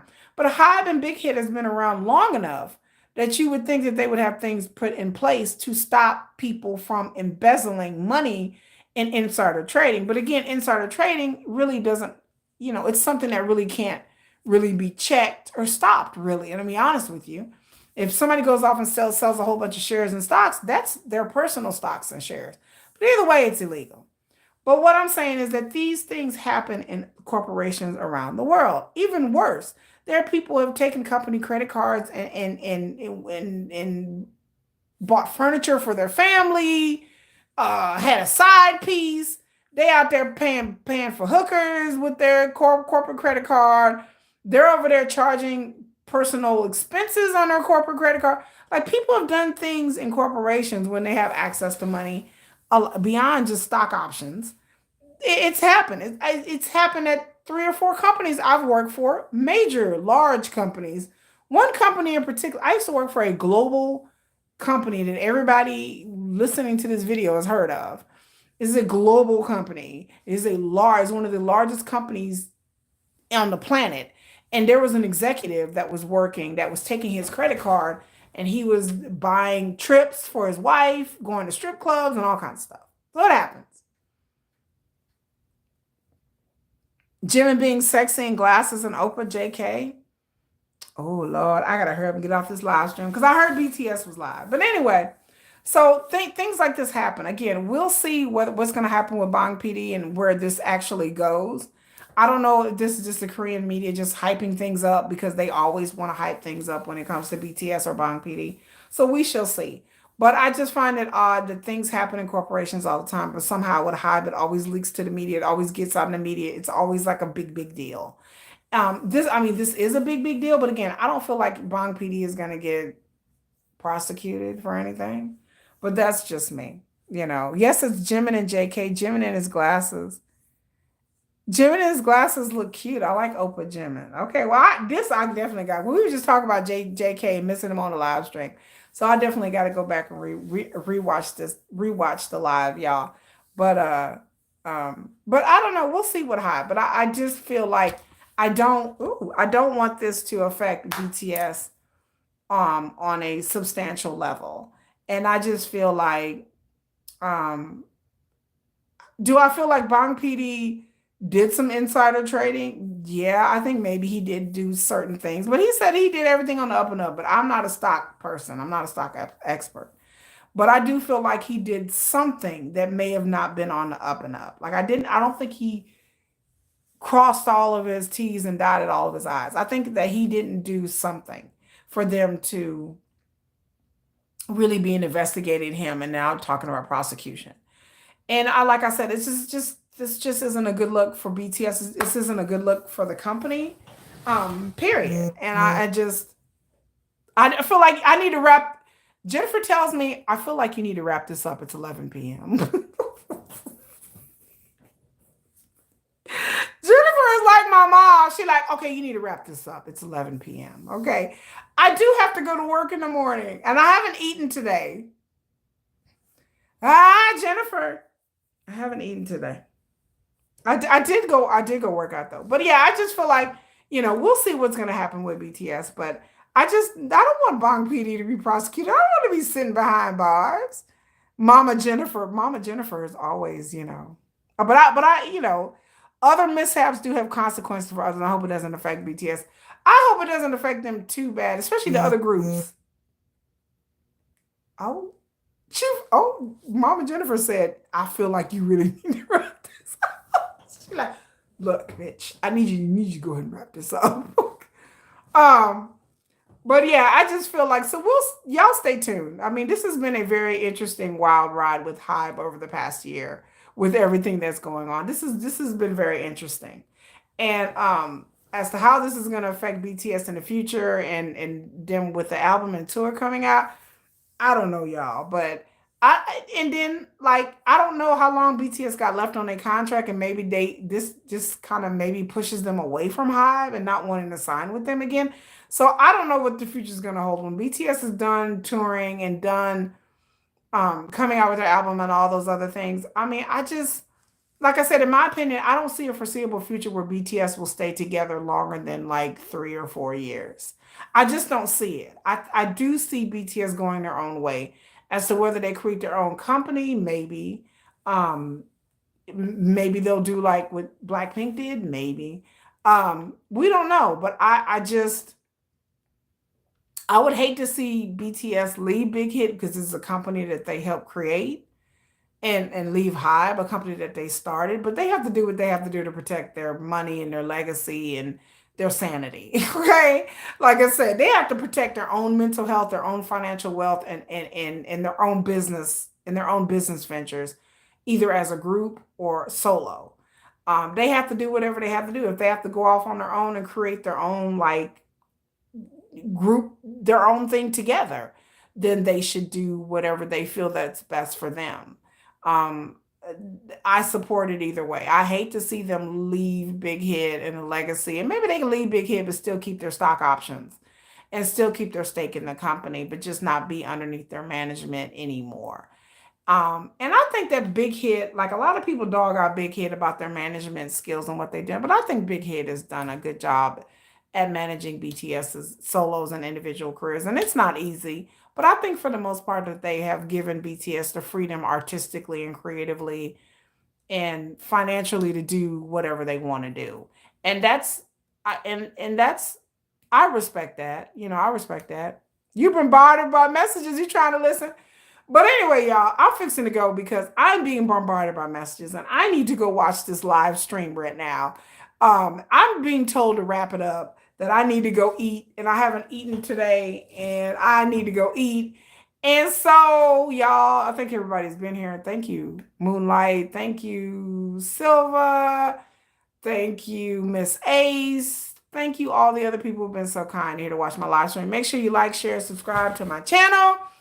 I am going to watch K-pop Demon Hunter, and then I'm going to come back and we're going to talk about K-pop effing Demon Hunter that everybody keeps telling me to watch. My daughter watched it. She was not impressed. She did not like it, but she doesn't like K-pop. But everybody's telling me to watch it, and I promise I'm going to watch it, and I'm going to come back and we're going to talk about it. And so much love to everybody. So y'all go watch that BTS live stream. Jennifer, I'm getting off this live stream, Jennifer. Oh, my God. Put down the pitchfork, girl. But anyway, I'm out of here, y'all. Y'all have a good Monday. It's Sunday here. Y'all have a good Monday. Y'all have a good rest of your day. And I'll talk to y'all later. Bye. Bye.